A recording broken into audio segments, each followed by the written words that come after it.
Hello बच्चों, welcome to today's session. कैसे हैं आप सब लोग? आई होप आप सब लोग बहुत ही बढ़िया होंगे, मजे से पढ़ाई कर रहे होंगे, राइट?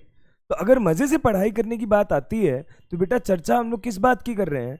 हमारा डिस्कशन चल रहा है पी ब्लॉक एलिमेंट्स पे, राइट? पी ब्लॉक एलिमेंट्स की बातचीत चल रही है और हमने बात करी थी कि 12th क्लास के अंदर हमारे करिकुलम में हमें पी ब्लॉक के 4 ग्रुप्स पढ़ने होते हैं, ग्रुप 15, ग्रुप 16, ग्रुप 17 और ग्रुप 18। कौन से थे ये ग्रुप्स? तो हमारे पास में ये 4 ग्रुप्स थे, राइट? ग्रुप नंबर 15, 16, 17 और 18। बेटा 15 और 16 से क्या अभी तक बिल्कुल पक्की दोस्ती हो गई है क्या? बेटा 15 और 16, ग्रुप नंबर 15 और ग्रुप नंबर 16 हम लोगों ने बहुत डिटेल में डिस्कस कर लिया है, तो इससे आपकी यारी हो जानी चाहिए अभी तक। ठीक है, बताओ जो डीपीपीस तुम लोगों को मिल रही है, क्या उसको हम रेगुलरली सॉल्व कर रहे हैं? क्या हमसे क्वेश्चन बन पा रहे हैं कि नहीं बन पा रहे? सेशन में जो हम सवाल करते हैं, घर जाके उसको आप लोग खुद से अटेम्प्ट करके देख रहे हो ना, वो हो पा रहे हैं कि नहीं हो पा रहे हैं? प्लस टू दैट आपकी एनसीईआरटी के क्वेश्चंस। बेटा एनसीईआरटी इज वेरी इंपॉर्टेंट, मैं हर बार बोलता हूं, मैं अभी फिर से बोल रहा हूं, और जब तक मैं इनऑर्गेनिक पढ़ाऊंगा ना, मैं हर चैप्टर में बोलूंगा आपको ये बात, सही है? तो बेटा NCERT is really really really important for inorganic chemistry. जो ग्रुप्स हम लोगों ने डिस्कस कर लिए हैं, आप लोग उसकी एनसीईआरटी भी सॉल्व कर लीजिए, ठीक है? एनसीईआरटी के क्वेश्चन देख के सोचते रहा करो कि अच्छा ये पूछा है, मुझे क्या क्या पॉइंट्स डालने हैं, अच्छा ये सवाल है, मुझे क्या क्या पॉइंट्स डालने हैं, तो वो दिमाग में चलते रहना चाहिए, राइट? अगर बेटा मैं मान के चल रहा हूँ कि आप सब लोग सिंसियर हैं, आप लोगों के पास टाइम बहुत कम है, एग्जाम आने वाला है, तो ये सारी चीज़ें आप लोग मेरे बिना कहे भी बाकी टीचर्स के एडवाइसेस से भी फॉलो कर ही रहे होगे। आज हमें क्या करना है? तो बेटा आज हम डिस्कस करने वाले हैं ग्रुप 17, पर हाँ इसके अलावा इसके प्रीवियस ईयर क्वेश्चंस, कि भाई हमने जो भी पढ़ा है एक बार हम क्लास में भी तो तसल्ली ले लें कि हमें वो आ गया अच्छे से कि नहीं आया है। तो बेटा उसके लिए अपन क्या करेंगे, जब भी कोई चैप्टर हम फिनिश करेंगे ना पूरा का पूरा, after that will dedicate 1 session to its previous year question. वहां हम उसके जेई मेंस और एडवांस के जितने सवाल आए हुए हैं, मेजरली जो अच्छे अच्छे सवाल हैं, वो सारे डिस्कस कर लेंगे। सारे तो नहीं कर पाएंगे एज इट इज, जितने भी आए हुए हैं आज तक, क्योंकि बहुत ज्यादा क्वेश्चंस होते हैं, बट हाँ जो मेजर चंक है, जो इंपॉर्टेंट है आपके लिए, वो सारे अच्छे सवाल हम डिस्कस कर लेंगे। तो उसके लिए आप निश्चिंत रहो, पीवाईक्यूज हम लेके आएंगे, पर अभी हमें समझना है आगे आगे बातचीत करनी है। तो बेटा आज के सेशन का टारगेट क्या है? आज के सेशन का टारगेट है, we want to start with group 17। बेटा जो ग्रुप 17 है ना, बड़ा ही इंटरेस्टिंग सा ग्रुप है आपका। क्यों? बेटा इस ग्रुप की कुछ बातें तो तुम्हें पहले से पता है, बचपन से। सर बचपन से कैसे पता होगा? बेटा तुम्हारे लिए, आईआईटी वाले बच्चों के लिए बचपन क्या होता है? 11वीं कक्षा, जब तुम लोग नए नए शुरू करते हो अपनी पढ़ाई को, तो उस समय पे आपको बड़ा प्यारा सा छोटू सा एक चैप्टर पढ़ाया जाता है, पीरियोडिक प्रॉपर्टीज, राइट? और पीरियोडिक प्रॉपर्टीज जब आप पढ़ते हो तो उस समय आप लोग डिस्कस करते हो आयनाइजेशन एंथैल्पी, आप लोग डिस्कस करते हो एटॉमिक साइज, आप लोग डिस्कस करते हो इलेक्ट्रॉन गेन एंथैल्पी और इलेक्ट्रोनेगेटिविटी। तो याद करो, तुम्हें बताया जाता था कि atomic size down the group जाने पर बढ़ता है, पर लेफ्ट टू राइट जाने पर क्या होता है? घटता है। जबकि ionization energy, electron affinity, electronegativity, ये सारी की सारी डाउन द ग्रुप जाने पर क्या होती हैं? घटती हैं, पर लेफ्ट टू राइट जाने पे बढ़ती हैं। और हमने उसी हिसाब से डिस्कस किया था कि नोबल गैसेस की तो कोई बात हम करते नहीं है, क्योंकि वो रिएक्ट ही नहीं करती, वो अपने आप में ही बहुत खुश है, ना वो इलेक्ट्रॉन दे के राजी, ना वो इलेक्ट्रॉन लेके राजी, ना वो बॉन्ड बना के राजी, ना वो बॉन्ड तोड़ के राजी। तो उसकी तो हम डिस्कशन ही नहीं करते, उसको अलग से डिस्कस करेंगे। कुछ कंपाउंड उसके बनते हैं, पर वो ग्रुप 18 के टाइम डिस्कस कर लेंगे अपन। अभी ग्रुप 17 की जब हम बात करते हैं, तो क्या हमारे सारे ट्रेंड्स, याद करो, ग्रुप 17 तक आके सीमित हो जाते हैं? और हम क्या कह देते थे? हम आपको एक लाइन बताया करते थे कि ये जो आपका फ्लोरीन है ना, fluorine, this is the most electronegative element. इसके अलावा जब आपको 11वीं में एक और चैप्टर पढ़ाया गया था 11th क्लास में, रिडॉक्स रिएक्शंस, तब आपको एक बात बताई गई होगी कि जो ज्यादा इलेक्ट्रोनेगेटिव एटम होता है, अगर कोई बॉन्ड है ए और बी का, राइट? अगर मेरे पास एक बॉन्ड है ए और बी का, तो मैं बोलूंगा सिंगल बॉन्ड है सपोज करो, तो इन दोनों में से जो ज्यादा इलेक्ट्रोनेगेटिव एटम होगा वो अपने ऊपर नेगेटिव ऑक्सीडेशन स्टेट रखेगा, और जो कम इलेक्ट्रोनेगेटिव होगा या ज्यादा इलेक्ट्रोपॉजिटिव होगा, वो अपने ऊपर कैसी ऑक्सीडेशन स्टेट रखेगा बच्चा? पॉजिटिव रखेगा, राइट? ठीक है, तो उस केस में हमें ये बताया जाता था, जब हम रूल्स पढ़ते थे ना ऑक्सीडेशन स्टेट निकालने के, तो हम एक रूल बोला करते थे कि जो फ्लोरीन है आपका जो फ्लोरीन है वो आपका मोस्ट इलेक्ट्रोनेगेटिव एलिमेंट है, दैट इज वाई वो हमेशा ही अपने ऊपर कैसा चार्ज रखता है, कैसी ऑक्सीडेशन स्टेट रखता है? -1। नेगेटिव। बाकी ऑक्सीजन सेकंड मोस्ट इलेक्ट्रोनेगेटिव जरूर है, पर वो भी कॉम्प्रोमाइज कर लेता है और जरूरत पड़ने पे अपने ऊपर पॉजिटिव चार्ज लेके आ जाता है। पर फ्लोरीन तो इतना जिद्दी है कि वो अपने ऊपर -1 के अलावा -1 के अलावा कुछ सहन करता ही नहीं है। इंटरेस्टिंग प्रॉपर्टी है ना ये। इसके अलावा भी बहुत सारी इंटरेस्टिंग प्रॉपर्टीज हैं। अब सब कुछ ही पहले से पता होता तो ग्रुप 17 पढ़ने का फायदा ही क्या होता। तो इसकी सारी प्रॉपर्टीज इस पूरे ग्रुप की हम एक एक करके डिस्कस करेंगे, ठीक है। तो आज की सभा का डिस्कशन क्या है हमारा? आज की सभा का डिस्कशन है ग्रुप नंबर 17, जिसको हम लोग प्यार से क्या बोलते हैं? हैलोजेंस। जिसको हम लोग प्यार से क्या बोलते हैं? हैलोजेंस। बेटा किसी बच्चे ने मुझसे डाउट पूछा था कि सर बोरॉन फैमिली को क्या कहते हैं? जैसे आपने नाइट्रोजन फैमिली को क्या कह दिया था? आपने इनको कह दिया था निक्टोजेंस। ऑक्सीजन फैमिली को हमने कह दिया था चैल्कोजेंस। इनको हम कह रहे हैं हैलोजेंस। वैसे बेटा बोरॉन फैमिली का ना एज सच कोई बहुत पॉपुलर नाम है नहीं, पर अगर आप हायर स्टडीज के लिटरेचर देखोगे तो कुछ जगहों पे इनको आइकोसाजेंस बोले जाते हैं। आइकोसाजेंस, ICOSA, ठीक है। उसका रीजन होता है कि इनकी आइकोसाहेड्रन जैसी स्ट्रक्चर्स होती हैं। अब आइकोसाहेड्रन क्या होता है वो आपके सिलेबस में ही नहीं है, इसलिए मैंने आपसे नाम डिस्कस भी नहीं किया। हमें इतनी ज्यादा उसकी जानकारी लेने की जरूरत नहीं है। निक्टोजेंस, चैल्कोजेंस, हैलोजेंस ये आपके लिए इंपॉर्टेंट होते हैं, तो आपको पता होने भी चाहिए, ठीक है। अच्छा जी, तो इस ग्रुप को हम क्या कहते हैं? हैलोजेंस। बेटा हैलोजन का मतलब पता है क्या होता है? हैलोजेंस का मतलब होता है जो हैलाइड्स बनाए, जो सॉल्ट्स ज्यादा बनाए, इनको हैलोजेंस कह देते हैं। चलो तो जल्दी से डिसाइड करते हैं आज का हमारा गोल क्या है, आज के सेशन में हम करने क्या वाले हैं। तो बेटा आज के सेशन के अंदर हम लोग चर्चा शुरू करने वाले हैं हैलोजेंस की। हैलोजेंस आपके कहाँ होते हैं? ग्रुप नंबर 17 में होते हैं। हम लोग इनकी बेसिक एटॉमिक और फिजिकल प्रॉपर्टीज पढ़ेंगे सबसे पहले। वही सारी बातें जो हम हर ग्रुप की शुरुआत में करते हैं। अभी तक तो मुझे लगता है वो सारे ऑर्डर्स बनाना तुम्हारे टिप्स पे आ जाना चाहिए कि भाई कैसे थर्मल स्टेबिलिटी देखी जाती है, कैसे मेल्टिंग पॉइंट बॉइलिंग पॉइंट देखा जाता है, कैसे एसिडिक स्ट्रेंथ का ऑर्डर निकाला जाता है, कैसे कोवेलेंट कैरेक्टर देखा जाता है, ठीक बात है। बाकी ionization energy, electron gain enthalpy, electronegativity. Oxygen family जब मैंने पढ़ाई थी तो इलेक्ट्रॉन एफिनिटी का एक एक्सेप्शन भी बताया था, याद है ना तुम्हें? ऑक्सीजन जो था वो तुम्हारा कहाँ चला जाता था? उठ के लास्ट में चला जाता था इलेक्ट्रॉन एफिनिटी के ऑर्डर में। तो वो वैसी कुछ प्रॉपर्टीज यहाँ जो होंगी हम डिस्कस कर लेंगे। अच्छा, इसके बाद हम क्या करेंगे? हैलोजेंस की जनरल केमिकल प्रॉपर्टीज भी डिस्कस करेंगे। अब केमिकल प्रॉपर्टीज क्या होती हैं तो याद करो, मैं कैसे डिस्कशन शुरू करता हूँ? मैं बातचीत करता हूँ reactivity with hydrogen, reactivity with oxygen, reactivity with halogens. Her group हम ऐसे ही तो पढ़ते हैं, हाइड्राइड्स पढ़ते हैं, ऑक्साइड्स पढ़ते हैं, हैलाइड्स पढ़ते हैं और फिर ऑक्सो एसिड्स पढ़ते हैं, है ना। तो वो एक बेसिक डिस्कशन हो गया, वो उसकी केमिकल प्रॉपर्टीज आ जाएंगी। जब ये हम पढ़ लेंगे तो बेटा हम डिस्कस करेंगे वही वाली बात जो हम हमेशा डिस्कस करते हैं कि हर ग्रुप का जो पहला मेंबर होता है वो बचे हुए पूरे ग्रुप से क्या करता है? बड़ा हटके बर्ताव करता है। तो यहाँ पे भी जो पहला मेंबर है वो भी अलग नहीं है, वो भी हटके बर्ताव करेगा ही करेगा, जिसके रीजंस अभी तक आपको अच्छे से समझ आ गए हैं, बट फिर भी मुझे बतानी तो है कुछ बातें यहाँ पे भी, ठीक है। जब आपको मैं ये भी बता दूंगा तो बेटा हम शुरू करेंगे कंपाउंड्स पढ़ना। तो हम कोशिश करेंगे, आई एम नॉट सेइंग हम पक्का कर लेंगे, बट हम कोशिश करेंगे कि पहला कंपाउंड हम डिस्कस कर लें क्लोरीन। हमें यहाँ पे क्या डिस्कस करना है? हमें क्लोरीन डिस्कस करना है, हमें हाइड्रोक्लोरिक एसिड डिस्कस करना है HCl, और फिर हम ऑक्सो एसिड्स पे कूद जाएंगे, ठीक है। और एक और बड़ी नई चीज, विचित्र चीज आप यहाँ पे पढ़ोगे, इंटर हैलोजन कंपाउंड्स। क्या पढ़ोगे आप? इंटर हैलोजन कंपाउंड्स क्या होते हैं समझेंगे। मैंने कहा था ये ग्रुप बड़ा इंटरेस्टिंग है, यहाँ पे नई नई चीजें आएंगी। यहाँ आपको स्यूडो हेलाइड्स भी बताए जाएंगे। आपको ध्यान है फिजिक्स में स्यूडो फोर्स लगाते हो, वैसे ही यहाँ स्यूडो हेलाइड्स बनते हैं, ठीक है। पर वो क्या होगा बात करेंगे जैसे जैसे सभा चलती जाएगी। अभी तो मैं सभा को शुरू करना चाहता हूँ, तो हम साथ साथ हैं, स्टार्ट करें, चलो। तो बेटा जी ये था हमारा आज का गोल जो हमें डिस्कस करना है, मैंने आप लोगों को बताया। तो हम लोग स्टार्ट करते हैं हमारी बातचीत। बेटा अगर मैं ग्रुप 17 शुरू करने जा रहा हूं तो fluorine, chlorine, bromine, iodine, astatine, और ये हमारे पास में आ गया एक अगला एलिमेंट, ठीक है। ये अभी लेटेस्ट डिस्कवर्ड है, इतना हमें ध्यान देने की जरूरत नहीं है, टेनिसन या जो भी इसको बोलते हैं। बट हाँ, एस्टेटाइन भी इनफैक्ट आपका रेडियो एक्टिव है। आप तो एस्टेटाइन के बारे में भी बातचीत नहीं करोगे, ठीक है। आपके लिए तो आयोडीन तक सारी बात सिमट जाती है, ठीक है। तो fluorine, chlorine, bromine, iodine, astatine और ये TS एक एलिमेंट आ गया अपने पास, ठीक है। ये हमारे ग्रुप 17 है। बेटा ग्रुप 17 है तो सबसे बेसिक बात, इसका इलेक्ट्रॉनिक कॉन्फ़िगरेशन बता सकते हो क्या तुम लोग? आप लोगों को ध्यान है पी ब्लॉक का एलिमेंट है, तो इसका आखिरी इलेक्ट्रॉन किस में जा रहा होगा, पी सब शेल में जा रहा होगा साहब। अब आपको पता था जब आप बोरॉन फैमिली से कहानी शुरू करके आए थे तो आप बोलते थे यहाँ कॉन्फ़िगरेशन क्या होगा, NH2NP1। कार्बन फैमिली में आप क्या कहते थे, कॉन्फ़िगरेशन क्या होगा, NH2NP2।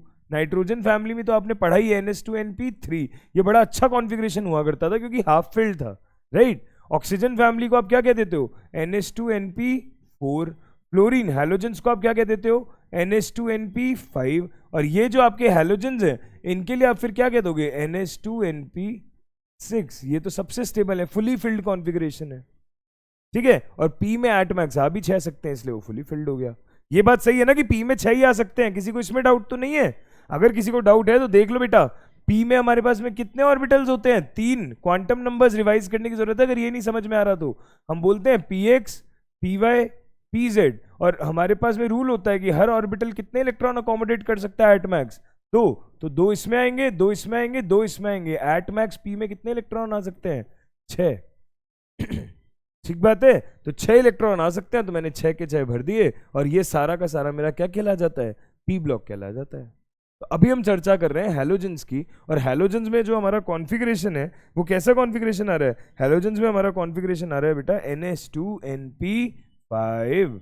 NH2NP5। ये कलर बड़ा अच्छा सा नहीं लग रहा मुझे, तो इसका कलर मैं जरा चेंज कर दूं। क्यों इसको मैं डब्बे में डाल रहा हूं, क्योंकि हमारा डिस्कशन इसी का हो रहा है, NH2NP5। ठीक है जी, आगे बात करें। चलो, हैलोजन से मुलाकात तो हो गई है, हैलोजेंस की पहचान तो हमें हो गई है। तो हम जब भी कोई चर्चा शुरू कर रहे हैं किसी ग्रुप की, तो हम हमेशा सबसे पहले ये देखते हैं कि वो पाया कहाँ जाता है, राइट। उसकी अकरेंस देखते हैं। याद है क्या नाइट्रोजन फैमिली में अकरेंस तुम कहाँ देखा करते थे, सोचो, दिमाग के घोड़े दौड़ाना थोड़ा। देखते हैं कितना रिवाइज करके आए हैं बच्चे आज। तो बेटा जब भी अगला लेक्चर होता है मैं कहता हूँ पुरानी बातें भूलनी नहीं है, कि नई नॉलेज बटोरने आ गए, पुरानी दिमाग से निकल गई। नाइट्रोजन फैमिली का अकरेंस याद करना फटाफट, अगर नहीं है याद तो, ठीक है। नाइट्रोजन फैमिली का, I am not only asking about nitrogen, I am asking about the whole family. ध्यान करना कहाँ से आता था उसका अकरेंस। और जब नाइट्रोजन करोगे तो लगे हाथ ऑक्सीजन का भी देख लेना यार, हैलोजन अभी हम डिस्कस कर ही रहे हैं। तो बेटा जो आपके हैलोजेंस होते हैं इनका जो आपके पास में अकरेंस की अगर आप बात करो तो सीधे सीधे से पॉइंट होते हैं, सिर्फ लिटरेचर की तरह आप एक बार देख लेते हो कि फ्लोरीन और क्लोरीन तो आपके क्या है, फेयरली अबंडेंट है, बट जो ब्रोमीन और आयोडीन है वो उतने अबंडेंट नहीं है। फ्लोरीन और क्लोरीन आपके क्या है, फेयरली अबंडेंट है, बट ब्रोमीन आयोडीन उतने अबंडेंट नहीं है। फ्लोरीन आपका कहाँ प्रेजेंट होता है, तो बेटा प्रेजेंट होता है फ्लोराइड्स की तरह। वो भी कैसे फ्लोराइड्स, इनसॉल्युबल फ्लोराइड्स, ठीक है, पीपीटी टाइप्स बना के इनसॉल्युबल टाइप के सॉल्ट्स की फॉर्म में। ये सारे ओर्स हैं जो आप मेटलर्जी में पढ़ चुके हो, क्रायोलाइट की फॉर्म में, फ्लोर स्पार की फॉर्म में, और फ्लोर एपेटाइट की फॉर्म में। बाकी इसका फ्लोरीन का काफ़ी ज़्यादा, मतलब जो छोटे छोटे अमाउंट, उसके काफ़ी ज़्यादा सोर्सेज हैं। कैसे सोर्सेज हैं, ये सॉइल में मिल जाता है, ये रिवर वाटर में मिल जाता है, ये प्लांट्स में दिख जाता है, बोन्स में दिख जाता है, टीथ में दिख जाता है। बेटा इनफैक्ट इसका बहुत माइन्यूट सा कॉन्सेंट्रेशन तो हमारे टीथ्स में भी हो जाता है। आपको जाना है टूथ डिके जब होता है हमें, तो टूथ डिके क्यों होता है, फ्लोरीन जम जाता है, फ्लोराइड की कॉन्सेंट्रेशन यहाँ पे आ जाती है, ऑल्दो बहुत कम होती है, आप उसको पीपीएम में पढ़ते हो, बट हाँ फ्लोरीन ही तो जमा होता है वहां पे। तो फ्लोरीन की कुछ कुछ अकरेंसेज हैं, मतलब इनसॉल्युबल फ्लोराइड्स में तो पाया ही जाता है, इसके अलावा रिवर वाटर में, सॉइल में, प्लांट्स में, बोन्स में, एनिमल में, टीथ्स में, इस तरीके से पाया जाता है, ठीक है। अच्छा, अब क्लोरीन, ब्रोमीन, आयोडीन कहाँ पाया जाएगा, तो बेटा दिमाग लगाओ, क्लोरीन का तो बहुत बेसिक सा सोर्स नहीं है, सोडियम क्लोराइड। और सोडियम क्लोराइड कहाँ पाया जाता है, जहां नमक का बहुत ज्यादा अबंडेंस होगा, राइट, वहां से हमें क्लोरीन मिल जाएगा। यानी कि मैं कहूँ सी वाटर, सी वाटर में नमक होता है ना बहुत ज्यादा, तो देख लो सी वाटर जो होता है उसमें मेजर मात्रा में कौन होता है, क्लोराइड, और बाकी ठीक है आपके ब्रोमाइड और आयोडाइड भी कुछ कुछ हद तक आपको मिल जाते हैं, बट क्लोरीन के लिए बहुत इंपॉर्टेंट सोर्स है। इसके अलावा क्लोरीन का एक इंपॉर्टेंट सोर्स है, अगर मैं आपको मेटलर्जी याद दिलाऊं तो आप लोगों ने कार्नालाइट पढ़ा होगा। कार्नालाइट पढ़ा था क्या, क्या होता था कार्नालाइट, कार्नालाइट एक और हुआ करता था ना, KCl.Mgcl2.6H2। ये भी क्लोरीन का एक अच्छा सोर्स है, दिख ही रहा है आपको, राइट, ठीक है। तो हमने बोला सिल्वर सी वाटर जो होता है उसमें क्लोराइड, ब्रोमाइड, आयोडाइड्स होते हैं। किन के होते हैं, ऑब्वियसली मेटल के हैलाइड्स होते हैं, बट मेजरली सी वाटर में कौन होता है, सोडियम क्लोराइड। इसलिए मैंने बोला कि क्लोरीन का तो बड़ा अच्छा सोर्स है ये, राइट। अच्छा, अगर ये समझ में आया तो आगे बात कर लो। इसके अलावा आपका सोडियम क्लोरीन का सोर्स फेमस क्या है, कार्नालाइट, जिसमें क्लोरीन बहुत ज़्यादा मौजूद है। इसके अलावा आयोडीन की अगर आप बात करो तो आयोडीन जो होता है ना वो मरीन लाइफ में पाया जाता है कुछ तरीकों से, या फिर आप लोगों को ध्यान है जब नाइट्रोजन का अबंडेंस मैंने पढ़ाया था तो मैंने नाइट्रोजन फैमिली का तो मैंने चाइल्ड सॉल्ट पीटर की बात करी थी, उसमें भी आपको कुछ परसेंट आयोडीन का मिल जाता है एक्यूमुलेशन। ठीक है, बट हमें इतना ज़्यादा अकरेंस पे ध्यान देना नहीं होता क्योंकि बहुत ज़्यादा सवाल पूछे नहीं जाते हैं टू बी ऑनेस्ट। बट हाँ, पढ़ के रखो, नज़रों से निकला हुआ होना चाहिए हर पॉइंट, हमें कुछ भी छोड़ना नहीं है, बिकॉज जरूरी नहीं है अब तक सवाल नहीं आया तो अब नहीं आएगा, सवाल कभी भी पूछा जा सकता है, राइट। पर हाँ, फ्लोरीन क्लोरीन का जानना बहुत ज़्यादा इंपॉर्टेंट है, ठीक है ना। अच्छा, अगर फ्लोरीन क्लोरीन की अकरेंस की बात भी हमने कर ली तो बेटा अब आ जाते हैं हम हमारी प्रॉपर्टीज पे। ये हमारा सबसे फेवरेट पार्ट अब क्यों बन गया, मतलब मेरा तो पर्सनली बन गया है, क्योंकि बेटा जब मैं पढ़ा करता था ना, ऑनेस्टली बता रहा हूँ, जब मैं पढ़ा करता था, not blaming anyone, but yes मुझे ये बड़ा डिफिकल्ट लगता था समझना। मतलब मैं ये टेबल देख के घबरा जाता था, मैं आपको हर बार ये बोलता हूँ हर लेक्चर में जब भी हम ऐसी फिजिकल प्रॉपर्टी डिस्कस करते हैं। बट आई गेस हमने अब इतना लॉजिक समझ लिया है, हमें इतनी बातें पल्ले पड़ने लग गई हैं कि अब ये टेबल हमारे लिए, अभी आप लोग जब पढ़ रहे हो तो आप लोगों के लिए तो एक केक वॉक होनी चाहिए, राइट। हर टेबल में कुछ ना कुछ नई बातें आ जाती हैं, कुछ ना कुछ नई बातें अगर आती हैं तो आपको देखो यहाँ 2 पॉइंट नए दिख रहे होंगे, करेंगे इनको डिस्कस, क्या है ये, क्यों है ये। बट हाँ, बाकी बातें डिस्कस करें, पर बाकी बातें डिस्कस करने से पहले एक चीज़ देखो, जब मैं तुमसे बाकी ग्रुप्स डिस्कस किया करता था तो मैं एलिमेंट्स वाइज ही डिस्कस करता था, पर यहाँ मैं कुछ प्रॉपर्टी एलिमेंट वाइज डिस्कस कर रहा हूँ, कुछ प्रॉपर्टी उनकी मॉलिक्यूल वाइज डिस्कस कर रहा हूँ जब वो डायटॉमिक बन गए हैं। तो हाँ, क्योंकि बेटा ये डायटॉमिक बन के बड़े स्टेबल महसूस करते हैं अपने आप को, तो इनकी बहुत सारी प्रॉपर्टीज हम डायटॉमिक अवस्था में पढ़ते हैं। अब यहाँ पे बहुत सारी पुरानी बातों का रिकॉल होगा, अगर पीरियोडिक आप लोगों ने रिवाइज कर लिया है तो, या जो अभी तक हम पढ़ते आ रहे हैं हर चैप्टर में, मतलब हर फैमिली में, वो आप लोग फॉलो ले रहे हो, फॉलो अप ले रहे हो ढंग से। तो और कुछ बातें ऐसी होंगी जो हमें रिकॉल ढंग से डिटेल में करनी होगी कि भाई ये पढ़ा था किसी जमाने में, पर हम उस पर डिपेंडेंट नहीं है, हम तो आज एक नए तरीके से बात को समझ लेते हैं। क्लियर है, चलो शुरू करें। तो बेटा जी सबसे पहली बात क्या है, सबसे पहली बात ये कि डाउन द ग्रुप आप जैसे जैसे जाते हो आपका एटॉमिक नंबर बढ़ेगा, ये तो तय है, इसे कोई रोक नहीं सकता। और अगर एटॉमिक नंबर बढ़ेगा तो एटॉमिक मास भी बढ़ेगा, कोई दिक्कत नहीं है। अगर एटॉमिक नंबर और एटॉमिक मास बढ़ गया तो अब आपको क्या देखना होगा, इलेक्ट्रॉनिक कॉन्फ़िगरेशन। पर इलेक्ट्रॉनिक कॉन्फ़िगरेशन की बात तो हम अभी करके आए हैं, क्या होता है NH2NP5। इलेक्ट्रॉनिक कॉन्फ़िगरेशन क्या होता है NH2NP5। तो फ्लोरीन आपका सेकंड पीरियड में है तो 2s2 2p5, क्लोरीन जो है आपका वो थर्ड पीरियड में है तो 3s2 3p5, ये 4s2 4p5, 5s2 5p5 और 6s2 6p5। समझ में आता है इलेक्ट्रॉनिक कॉन्फ़िगरेशन।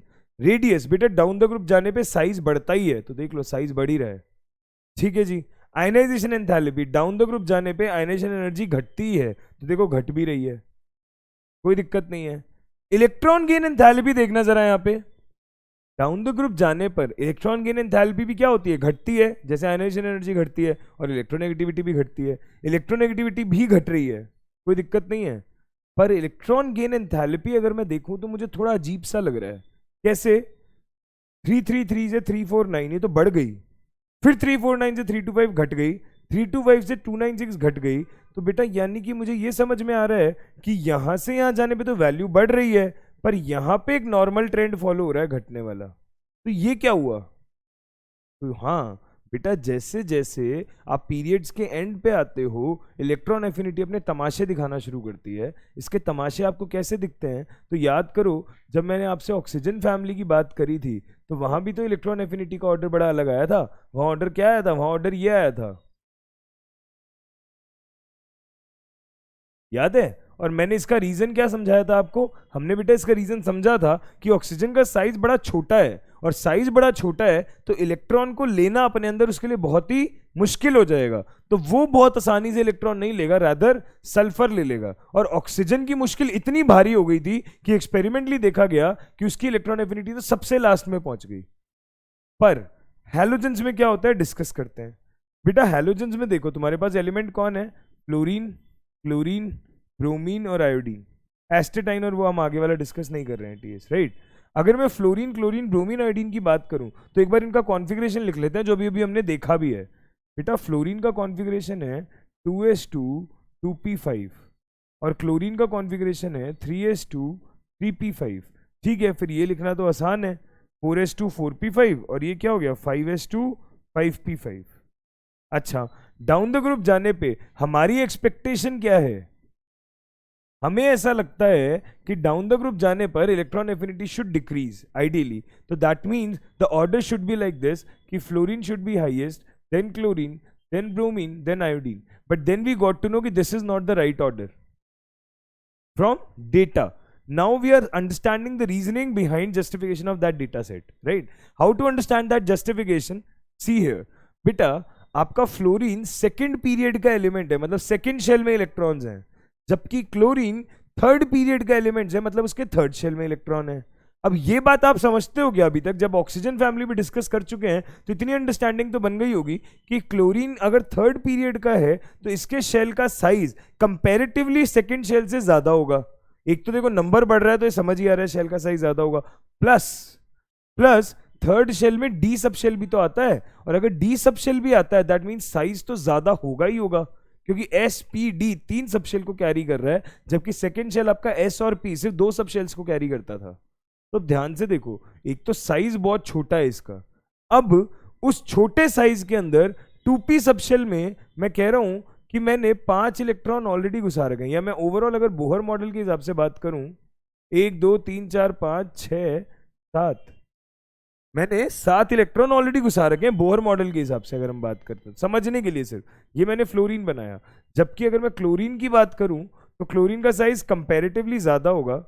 1 2 3 4 5 6 7 इलेक्ट्रॉन ही क्लोरीन के आउटर मोस्ट शेल में है और 7 इलेक्ट्रॉन ही फ्लोरीन के आउटर मोस्ट शेल में है. परंतु बेटा मुझे एक बात बताओ, ये जो 7 इलेक्ट्रॉन है क्या ये कम जगह में फंस के बैठे हैं क्या? जबकि ये जो 7 इलेक्ट्रॉन है इनके पास काफी स्पेस है, ये फैल के बैठे हैं. अब मुझे एक बात बताओ, ये 7 ऑलरेडी फंस के बैठे हैं और मैं इससे जिद कर रहा हूं कि बेटा नहीं, मैं तो बाहर से एक और इलेक्ट्रॉन भेजूंगा तो उसको भी बिठा ले. ठीक है, तो बेटा ये ऑलरेडी जब पांचों, ये जो सातों इलेक्ट्रॉन है बोहर के हिसाब से 2p5 और 2s2, ये सातों ही बहुत फंस के बैठे हैं, तो क्या ये नए इलेक्ट्रॉन को अंदर लेना चाहेंगे? आसानी से नहीं लेना चाहेंगे. अगर ये नहीं लेना चाहेंगे तो ये क्या करेंगे? इस चीज से रिफ्रेन करेंगे. अगर बेटा ये रिफ्रेन करेंगे और अगर आप जबरदस्ती फिर भी बिठाने की कोशिश करोगे तो यहां पे क्या होगा? यहां पे इलेक्ट्रॉन इलेक्ट्रॉन रिपल्शन होगा. बोलो सही बात है क्या? यहां क्या होगा? इलेक्ट्रॉन इलेक्ट्रॉन रिपल्शन होगा. और अगर चीजें में रिपल्शन होगा तो ये जो प्रोसेस है, ये प्रोसेस थर्मोडायनेमिकली आप क्या बोलोगे? अनस्टेबल होगा, उतना स्टेबल नहीं होगा. जबकि क्लोरीन का साइज क्योंकि बड़ा है, तो अगर इसको कहोगे कि एक इलेक्ट्रॉन ले ले तो बेटा बहुत अच्छे से तो ये भी नहीं लेना चाहेगा, परंतु ये बोलेगा कि ठीक है मेरा साइज फ्लोरीन से तो बड़ा है, मैं एडजस्टमेंट तो कर लूंगा. फ्लोरीन तो बेटा इस हालत में कि मैं इतना गरीब हूं तो मुझे क्यों एक और का बोझ दे रहे हो, जबकि क्लोरीन कह रहा है कि ठीक है मेरे पास है पुसायत, मैं अरेंज कर लूंगा, कुछ ना कुछ दे दो. तो बेटा क्लोरीन जो है वो फ्लोरीन के कंपैरिजन में इलेक्ट्रॉन क्या ले लेता है? आसानी से ले लेता है. अब आप कहोगे सर आपने फ्लोरीन और क्लोरीन ही क्यों डिस्कस करे, आप हमसे ब्रोमीन और आयोडीन भी तो डिस्कस करो. तो बेटा बात ये है कि जब क्लोरीन का साइज इतना बड़ा है कि वो एक इलेक्ट्रॉन को एडजस्ट कर सकता है, तो ब्रोमीन का साइज तो स्वाभाविक सी बात है उससे बड़ा ही होगा, और आयोडीन का तो उससे भी बड़ा होगा. तो इनके लिए एक एक इलेक्ट्रॉन और लेना क्या होगा? कंपैरेटिवली आसान होगा. इनके लिए एक एक इलेक्ट्रॉन और लेना कंपैरेटिवली क्या होगा? इजी होगा. दैट मींस हमारे पास सबसे ज्यादा जो मुश्किल है या सबसे ज्यादा जो फटे हुए हाल में है वो कौन है? यहाँ पे फ्लोरीन है. तो फ्लोरीन की व्यवस्था करनी पड़ती है. तो ये तो समझ में आ गया कि फ्लोरीन का इलेक्ट्रॉन लेने के लिए सबसे ज्यादा इलेक्ट्रॉन एफिनिटी तो नहीं होने वाला, क्योंकि उसके हालात तो बहुत ही खराब है. तो जब अब इस वाली बात को कि फ्लोरीन हमारे पास में इजीली इलेक्ट्रॉन नहीं ले पाएगा, मुझे इतनी बात तो समझ आ गई कि जो Ea का ऑर्डर होगा क्लोरीन और फ्लोरीन में वो कैसा होगा? जो Ea का ऑर्डर होगा क्लोरीन और फ्लोरीन के अंदर वो कैसा होगा? ऑब्वियस बात है क्लोरीन की इलेक्ट्रॉन एफिनिटी फ्लोरीन से क्या होगी? ज्यादा. और जब आप ओवरऑल ऑर्डर देखते हो तो ये देखा जाता है कि सबसे ज्यादा क्लोरीन होता है. अगर आप एक्चुअल ऑर्डर देखें, ऊपर तो आपने एक्सपेक्टेड देखा था, एक्चुअल ऑर्डर भी यही आता है कि फ्लोरीन की इलेक्ट्रॉन लेने की टेंडेंसी बिल्कुल बेकार है, पर हाँ ब्रोमीन और आयोडीन जितनी भी नहीं है, उनसे तो वो बेटर हालातों में ही है. तो आपने एक्सपेक्ट किया था कि आपका ऑर्डर ये आएगा, बट आपका एक्चुअल ऑर्डर क्या आता है? ये आता है. ठीक है, तो इलेक्ट्रॉन एफिनिटी का लॉजिक समझ में आना चाहिए। रीजनिंग वही है कि क्योंकि 2p का साइज बहुत छोटा है और वो ऑलरेडी 7 इलेक्ट्रॉन लेके बैठा है, 2s2p जो सेकंड शेल है उसका साइज बहुत छोटा है और वो ऑलरेडी इतने इलेक्ट्रॉन लेके बैठा है, तो उसके लिए एक और इलेक्ट्रॉन लेना उतना फीजिबल नहीं होगा। जबकि अगर ले लेगा तो स्टेबल हो जाएगा यार, ऑक्टेट पूरा कर लेगा अपना वो, बट वो ले ही नहीं सकता, तो वो कैसे ले लेगा जब अगले के पास जगह ही नहीं है मेहमान को बिठाने की, तो वो घर में कैसे घुसा लेगा मेहमान को? यार सर जगह घर में नहीं दिल में होनी चाहिए, तो बेटा वो पिक्चरों में ही अच्छा लगता है, घर में जगह नहीं है तो कैसे घुस जाएगा कोई आदमी? तो फिर इसलिए फ्लोरीन के लिए इलेक्ट्रॉन लेना इतना आसान नहीं होगा, तो उसकी इलेक्ट्रॉन एफिनिटी कंपैरेटिवली क्या होती है? कम, and hence the order which is going on here. आप देखो नेगेटिव तो होती है क्योंकि एनर्जी रिलीज होती है, तो फ्लोरीन के लिए इलेक्ट्रॉन एफिनिटी लेस नेगेटिव है एज कंपेयर टू बाकी। तो क्लोरीन जीतता है, फिर फ्लोरीन और फिर ब्रोमीन और आयोडीन आपके ऑर्डर में आते हैं। तो ClFbRi इज द ऑर्डर। समझ में आया? ठीक है, क्या इतने पॉइंट्स में कोई डाउट, कोई प्रॉब्लम है क्या? अब देखो मैंने आपको क्या दिया है, डेल्टा H हाइड्रेशन। बेटा हाइड्रेशन का डेटा देने का लॉजिक था एक्चुअली ना, ये जो हैलोजेंस होते हैं बड़े अच्छे ऑक्सीडाइजिंग एजेंट्स होते हैं। अगर बड़े अच्छे ऑक्सीडाइजिंग एजेंट्स होते हैं तो ये क्या करते हैं, खुद तो रिड्यूस हो जाते हैं और सामने वाले को क्या कर देते हैं, ऑक्सीडाइज कर देते हैं। क्यों अच्छे ऑक्सीडाइजिंग एजेंट्स होते हैं? क्योंकि बेटा ये सबसे अच्छे नॉन मेटल्स है मेरे, ये बात मानते हो क्या? ये बहुत बढ़िया नॉन मेटल्स हैं। अगर नॉन मेटल हैं तो ये इलेक्ट्रॉन लेके खुश है कि दे के खुश हैं? इलेक्ट्रॉन लेके खुश हैं। इलेक्ट्रॉन लेके खुश है तो खुद पे कैसा चार्ज लाके खुश है? माइनस। आइसोलेटेड स्टेट से माइनस में जाएंगे तो खुद तो क्या होंगे, रिड्यूस, पर सामने वाले को क्या करेंगे, ऑक्सीडाइज, और वो भी बड़े अच्छे से। ये तो फेमस है, इलेक्ट्रोनेगेटिव ग्रुप है मेरा ये। फ्लोरीन, क्लोरीन, ब्रोमीन, आयोडीन अपने अपने पीरियड में सबसे ज्यादा इलेक्ट्रोनेगेटिव है, क्योंकि लेफ्ट टू राइट आने पे इलेक्ट्रोनेगेटिविटी बढ़ती है। वो तो मानते हो क्या ये बात? तो बेटा जब ये अच्छे ऑक्सीडाइजिंग हो जाते हैं ना एजेंट, तो that's the reason oxidizing nature हम उसका एक्वस सोल्यूशन में स्टडी करते हैं। और जब कोई चीज एक्वस सोल्यूशन में जाती है तो पानी के आयन उसके आसपास क्या कर देते हैं, उसको हाइड्रेट कर देते हैं। याद करो जब NaCl पानी में डलता है तो आपने केमिकल बॉन्डिंग में पढ़ा हुआ है, क्या होता है यहाँ पे, आपके जो दो आयन्स होते हैं Na+ और Cl-, इसको भी पानी के मॉलिक्यूल घेर लेते हैं और इसको भी पानी के मॉलिक्यूल घेर लेते हैं। हाइड्रेशन हो जाता है इनका, राइट? अगर इनका हाइड्रेशन हो जाता है तो हम बोलेंगे कि इनके लिए डेल्टा H हाइड्रेशन की वैल्यूज आपको दी हुई हैं, और डाउन द ग्रुप जाने पर डेल्टा H हाइड्रेशन भी क्या होता है, कम। इसका लॉजिक दे सकता हूं मैं तुम्हें, ध्यान से सुनो। फ्लोरीन जो है उसका साइज सबसे छोटा है। अगर फ्लोरीन का साइज बहुत छोटा है तो क्या उसको ज्यादा से ज्यादा पानी के मॉलिक्यूल घेर पाएंगे? जबकि जैसे जैसे जैसे जैसे जैसे जैसे साइज बड़ा होता जाएगा, पानी के मॉलिक्यूल की सराउंड करने की टेंडेंसी भी क्या होती जाएगी, कम। जिसका साइज जितना छोटा, ज्यादा से ज्यादा पानी के मॉलिक्यूल उसको सराउंड करेंगे, मतलब ज्यादा से ज्यादा उसका हाइड्रेशन होगा। जबकि जैसे जैसे साइज बढ़ेगा आपकी हाइड्रेशन होने की कैपेबिलिटी भी क्या होती जाएगी, कम होती जाएगी। ठीक है, चलो ये तो बातें हो गई इनकी एटॉमिक स्टेट की, जब ये मोनो एटॉमिक स्थिति में है। अब हम बात करते हैं जब इनकी डायटॉमिक स्थिति के बारे में बातचीत आती है। तो बेटा जब डायटॉमिक की बात आती है तो हम डिस्कस कर रहे हैं F2, Cl2, Br2 और I2। तो डाउन द ग्रुप जाने पर मेल्टिंग पॉइंट और बॉइलिंग पॉइंट बढ़ते हैं। मैंने आपको कहा था ग्रुप नंबर 15 और 16 में एक्सेप्शन जाएंगे 12वीं के हिसाब से, जो हमने वो 3, 5, 4, 5 करके पढ़े भी थे। पर ग्रुप 17 और 18 में चीजें बिल्कुल नॉर्मल चलती हैं, स्मूथ चलती हैं। तो अब देखो डाउन द ग्रुप जाने पर मेल्टिंग पॉइंट भी बढ़ रहा है और डाउन द ग्रुप जाने पर बॉइलिंग पॉइंट भी बढ़ रहा है। कोई दिक्कत आ रही है इस बात के अंदर? नहीं, ठीक है, आनी भी नहीं चाहिए। अच्छा अब डेंसिटी की बात कर लो। बेटा डाउन द ग्रुप जाने पर डेंसिटी बढ़ ही रही है। डेंसिटी क्यों बढ़ रही है साहब? तो आपको ध्यान है हमने डिस्कस करी थी एक बात कि डेंसिटी किसके बराबर होती है, मास अपॉन वॉल्यूम के। हमने कहा था डाउन द ग्रुप जाने पर एटॉमिक मास भी बढ़ रहा है, और क्योंकि साइज बढ़ रहा है तो वॉल्यूम भी बढ़ रहा है, पर जो मास है वो वॉल्यूम से काफी ज्यादा बढ़ रहा है। ये बेटा जब घर पे रिवाइज करो तो ये मत समझ लेना कि मास और वॉल्यूम को कंपेयर कर दिया, हम तो अमाउंट कंपेयर कर रहे हैं कि मास का बढ़ना वॉल्यूम के कंपैरिजन में ज्यादा है। अगर न्यूमरेटर ज्यादा बढ़ रहा है डिनोमिनेटर के कंपैरिजन में तो ऑब्वियस सी बात है इस चीज की वैल्यू भी क्या होगी, ज्यादा। That means down the group जाने पर डेंसिटी भी क्या होगी, ज्यादा ज्यादा ज्यादा। ठीक है, डेंसिटी समझ में आ गई साहब। डिस्टेंस, बेटा बॉन्ड लेंथ की बात तो हम जन्मों जन्मों से कर रहे हैं, अब इतने सारे लेक्चर्स हो गए, आपको अच्छे से पता है कि जो बॉन्ड लेंथ होती है वो किस पे डिपेंड करती है, साइज पे, है ना। कैसे डिपेंड करती है, जिसका साइज सबसे ज्यादा उसकी बॉन्ड लेंथ सबसे ज्यादा। तो I2 के अंदर बॉन्ड लेंथ सबसे ज्यादा होगी जबकि F2 में बॉन्ड लेंथ सबसे कम होगी। अगर I2 में बॉन्ड लेंथ सबसे ज्यादा, मतलब एटम ज्यादा दूरी पे होंगे। अगर एटम ज्यादा दूरी पे होंगे तो उस बॉन्ड को तोड़ना क्या होगा, आसान या मुश्किल? बेटा आसान, क्योंकि जितने पास होते न्यूक्लियस और इलेक्ट्रॉन्स के बीच में अट्रैक्शन बंधा रहता, पर जितने दूर हैं उनको तोड़ना क्या होगा, इजी। और ये कोई नई बात मैंने आपको बताई नहीं, हम तो बहुत बार डिस्कस कर चुके हैं ये बात।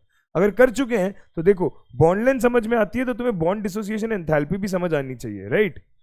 ध्यान से देखना मेरी एक बात, सर आपने कहा था डाउन द ग्रुप जाने पे बॉन्ड डिसोसिएशन एंथैल्पी कम होनी चाहिए, ठीक है, पर ये क्या हो गया, क्लोरीन से क्लोरीन में तो बढ़ी गई, जबकि आप तो कह रहे थे जितनी ज्यादा बॉन्ड लेंथ होती है उतने ही हिसाब से आपकी बॉन्ड डिसोसिएशन एंथैल्पी होती है, कि जितना लंबा बॉन्ड होगा उसको तोड़ना उतना आसान होगा, जितना छोटा बॉन्ड होगा उसको तोड़ना उतना मुश्किल होगा। तो फिर ये क्या है सर, ये तो गलत बता दिया आपने। तो बेटा गलत नहीं बताया, मैंने कब बोला कि एक्सेप्शंस कम हो गए हैं? वो इनऑर्गेनिक केमिस्ट्री का लेक्चर ही कैसा जिसमें कोई एक्सेप्शन ना आए, सही बात है। तो ध्यान से सुनो अगला एक्सेप्शन। अगर मैं आपसे बात करता हूं बॉन्ड डिसोसिएशन एंथैल्पी की, तो बेटा याद करो ऐसी एक चर्चा हमने पहले भी करी हुई है। जब हम ऑक्सीजन और सल्फर के केस में बॉन्ड डिसोसिएशन एनर्जी कंपेयर करते थे तो हम कहते थे ओ बॉन्ड और एसएस बॉन्ड अगर आपका ले लोगे आप, तो आपकी एसएस बॉन्ड की बॉन्ड डिसोसिएशन एंथैल्पी ज्यादा होगी। क्यों ज्यादा होगी? क्योंकि बेटा ओ जो है छोटे छोटे साइज हैं, एटम पास पास है, लोन पेयर के इलेक्ट्रॉन्स में इंटर इलेक्ट्रॉनिक रिपल्शन हो जाता है, बॉन्ड आपका कैसा हो जाता है, वीक हो जाता है। सेम वही लॉजिक हमने N2 और P2 के केस में भी लगाया था। N2 कौन सा कह रहा हूं मैं, N ट्रिपल बॉन्ड N नहीं कह रहा हूं, मैं कह रहा हूं जब N सिंगल बॉन्ड N पढ़ाया था और P सिंगल बॉन्ड P पढ़ाया था, यही लॉजिक मैंने तब भी बताया था कि अगर N सिंगल बॉन्ड N है तो वो बॉन्ड बड़ा वीक है, क्योंकि साइज छोटे छोटे हैं एटम्स के और आपके नॉन बॉन्डिंग के इलेक्ट्रॉन्स भी दोनों जगह पे हैं, तो रिपल्शन बहुत ज्यादा बढ़ जाता है। एंड यही तो रीजन था कि कैटिनेशन टेंडेंसी का ऑर्डर जब आया था तो नाइट्रोजन की कैटिनेशन टेंडेंसी अच्छी नहीं थी, है ना। वही वाली बात हम यहां लेके आ रहे हैं, पर यहां एक्सपेरिमेंटली ऑर्डर क्या होता है आप देखो, F2 Cl2 Br2 I2। अब मैंने कहा इनके अंदर मुझे बॉन्ड एनर्जी का ऑर्डर बताओ, तो बेटा जी देखो यहाँ क्लोरीन ब्रोमीन आयोडीन की आप बात करते हो तो ये तो सिंपल होता है कि आपका आइडियली ऑर्डर जो होना चाहिए था वही हो भी जाएगा, कि डाउन द ग्रुप जाने पे बॉन्ड डिसोसिएशन एंथैल्पी क्या होगी, कम होगी। बट अगर आप F2 की बात करोगे तो आप बोलोगे फ्लोरीन और फ्लोरीन का साइज कैसा है, छोटा, तो हम बोलते हैं due to small size of fluorine inter electronic repulsion happens.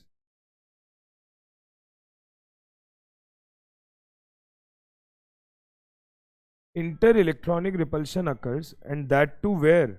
Between non-bonding electrons. Right? And hence bond becomes weak. और यदि आपका बॉन्ड हो गया वीक तो बॉन्ड एनर्जी क्या हो जाएगी, डिक्रीज।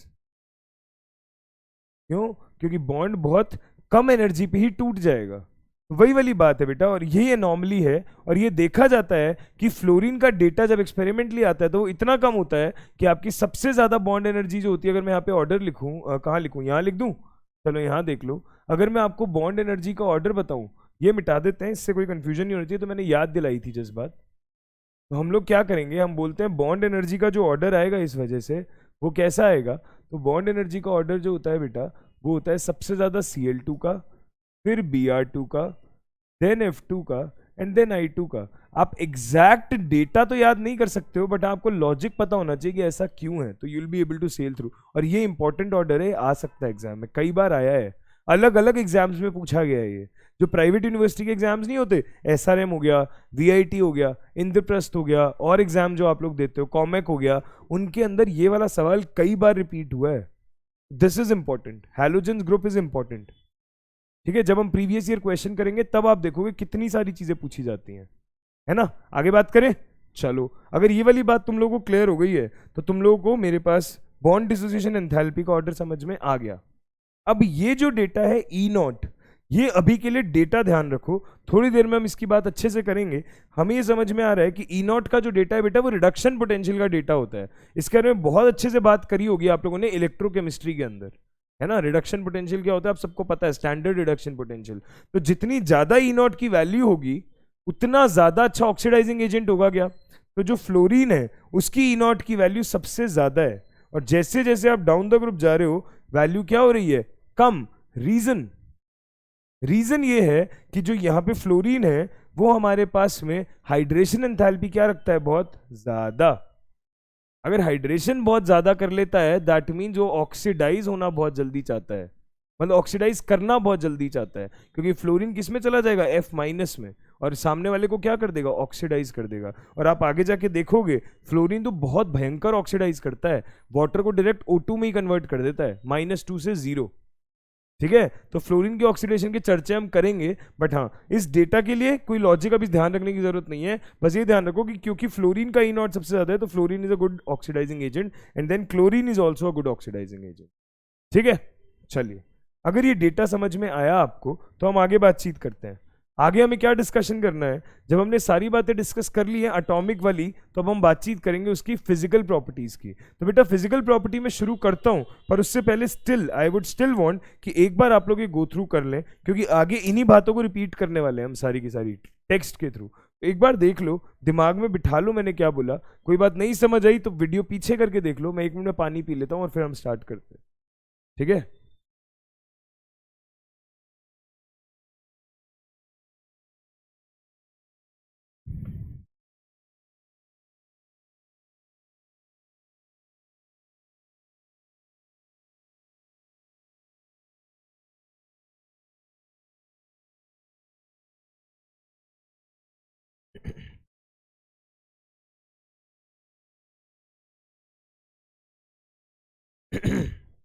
ठीक है भाई स्टार्ट करें आगे। अकरेंस और प्रॉपर्टी समझ में आ गई सबको, चलो देखो फिर ध्यान से। फिजिकल प्रॉपर्टीज की बातचीत कर रहे हैं हम लोग। फिजिकल प्रॉपर्टीज में हमने क्या पढ़ा, देखो सबसे पहले हैलोजेंस जो होते हैं आपके वो स्मूथ वेरिएशन दिखाते हैं फिजिकल प्रॉपर्टीज में, मतलब बहुत ज्यादा ऑर्डर में चिक चिक नहीं करते, मेल्टिंग पॉइंट बॉइलिंग पॉइंट में कोई एक्सेप्शन नहीं आता, डेंसिटी में एक्सेप्शन नहीं आता।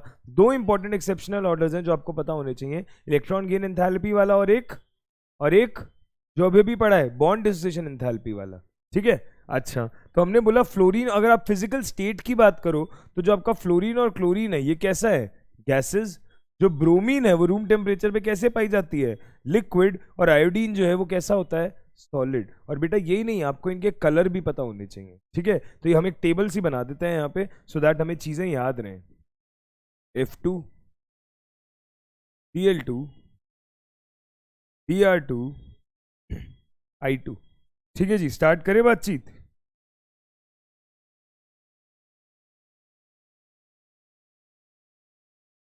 फ्लोरीन जो होता है ये आपका कैसा होता है, गैस। क्लोरीन कैसा होता है, गैस। ब्रोमीन कैसा होता है, लिक्विड। और आयोडीन कैसा होता है, सॉलिड। ठीक है, फ्लोरीन जो होता है बेटा इसका कलर होता है येलो। क्लोरीन जो होता है इसका कलर होता है आपका ग्रीनिश येलो।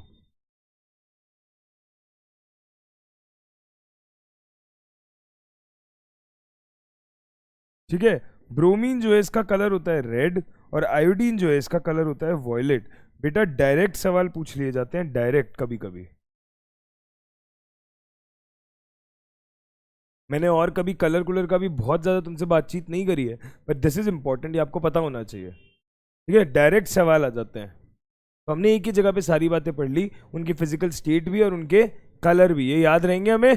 ठीक है, अगर ये हमें याद रहेंगे तो बेटो ऑल्सो देखो जो इसका मेल्टिंग और बॉइलिंग पॉइंट है वो भी आपका क्या होता है, एटॉमिक नंबर बढ़ने के साथ में स्मूथली बढ़ता है, कोई दिक्कत नहीं आती है, राइट। जब इसमें भी कोई दिक्कत नहीं आती तो अब देखिए आगे, सारे हैलोजन जो होते हैं वो कलर्ड होते हैं। कलर मैंने आपको भी बताया, इसका कभी कभी रीजन पूछ लिया जाता है। तो बेटा इसका रीजन क्या है कि वो जो स्पेक्ट्रा नाम की एक चीज आपने एटॉमिक स्ट्रक्चर में पढ़ी होगी ना, कि आपका एक इलेक्ट्रॉन है वो ग्राउंड स्टेट से कहाँ गया, एक्साइट होके एक्साइटेड स्टेट पे चला गया। अगर कोई इलेक्ट्रॉन आपका एक्साइटेड स्टेट पे जाता है, अब एक्साइटेड स्टेट पे चला तो गया पर वहां स्टेबल तो नहीं होगा, स्टेबल नहीं होगा तो वापस कहाँ आना चाहेगा, अपनी ग्राउंड स्टेट पे आना चाहेगा। कैसे चला जाता है, आप बाहर से कोई एनर्जी देते हो।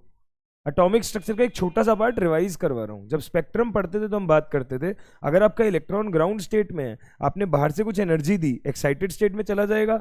एक्साइटेड स्टेट में चला तो गया पर वहां स्टेबल नहीं होगा, तो वापस से कहाँ आएगा, नीचे आएगा ग्राउंड स्टेट पे। और जब वो नीचे आता है ना तो बेटा वो जो वेवलेंथ एमिट करता है वो किस में लाई करती है, विजिबल रीजन में। और विजिबल रीजन का मतलब क्या होता है आपका? विबग्योर।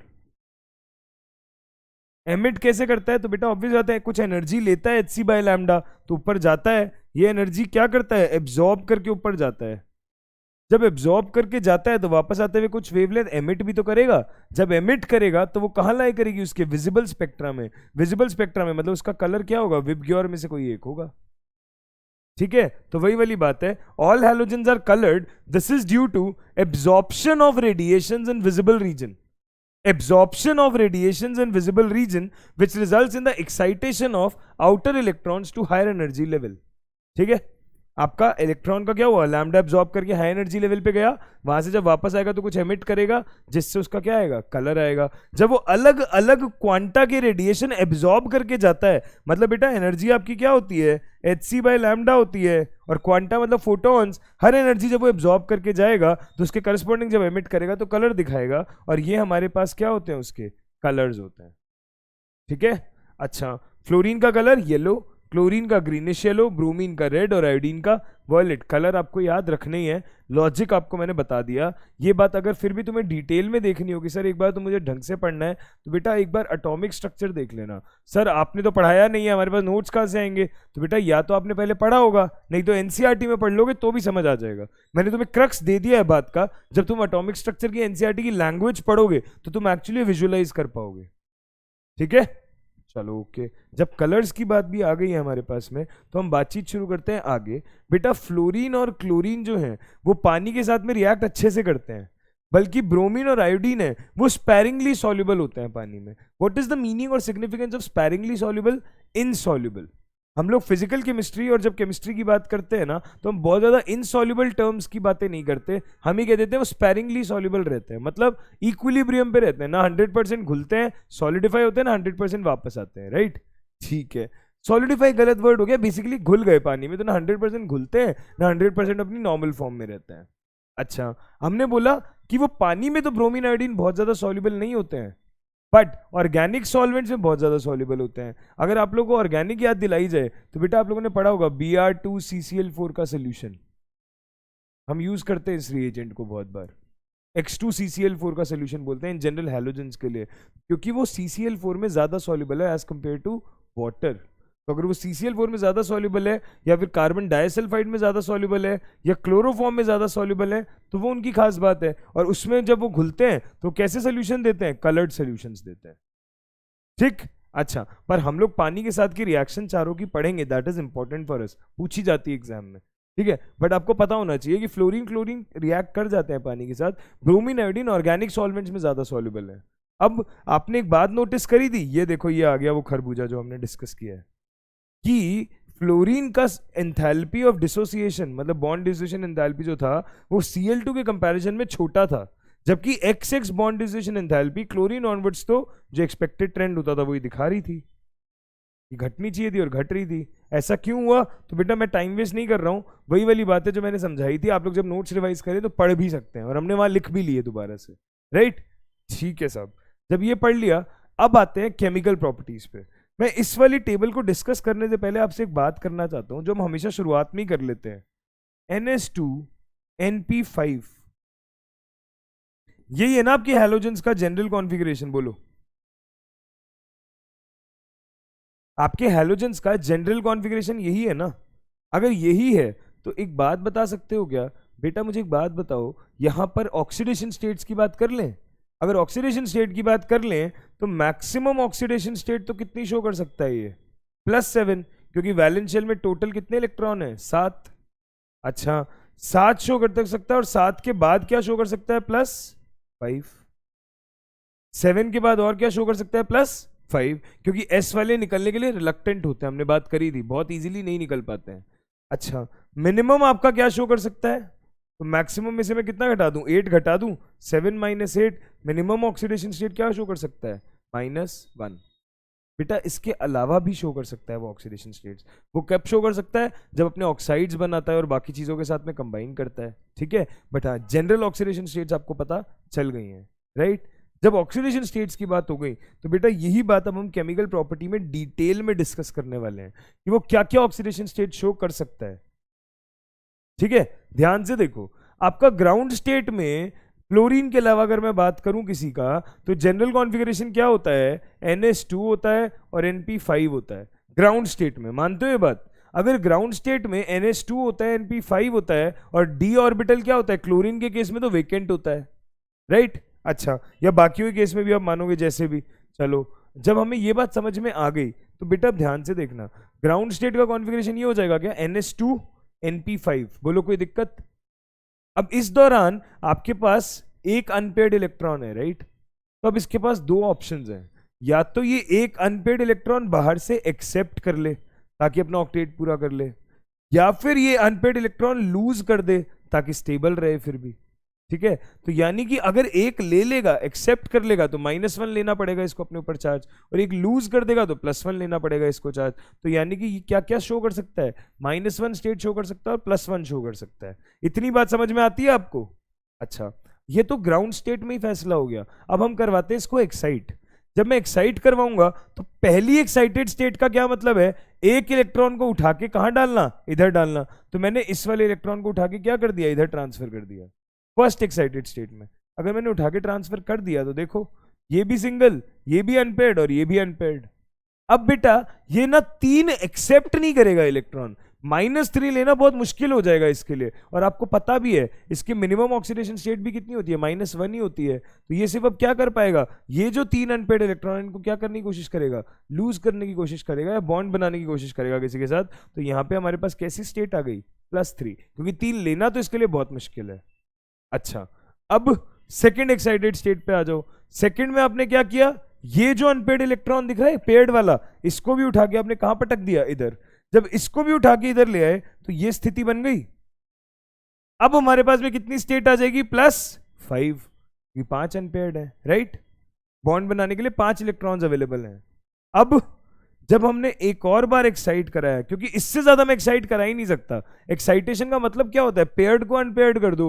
आपने सारे ही अनपेयर्ड कर दिए, एक ही तो छोड़ा था जो लोन पेयर बन के शुरुआत से बैठा था चुपचाप, इसको भी अनपेयर्ड अगर करोगे तो बेटा जी आपके पास में क्या बचेगा, आपके पास में क्या बचेगा, देखो ये इलेक्ट्रॉन यहाँ बचेगा नहीं, क्योंकि ये वाला उठ के किधर आ जाएगा, इधर आ जाएगा। अब थर्ड एक्साइटेड स्टेट में अगर ये वाला उठ के इधर आ जाएगा तो बेटा यहाँ एक, यहाँ 3 और यहाँ 3, मतलब एट मैक्स कितने इलेक्ट्रॉन अवेलेबल हो गए हमारे पास बॉन्ड बनाने के लिए, 7।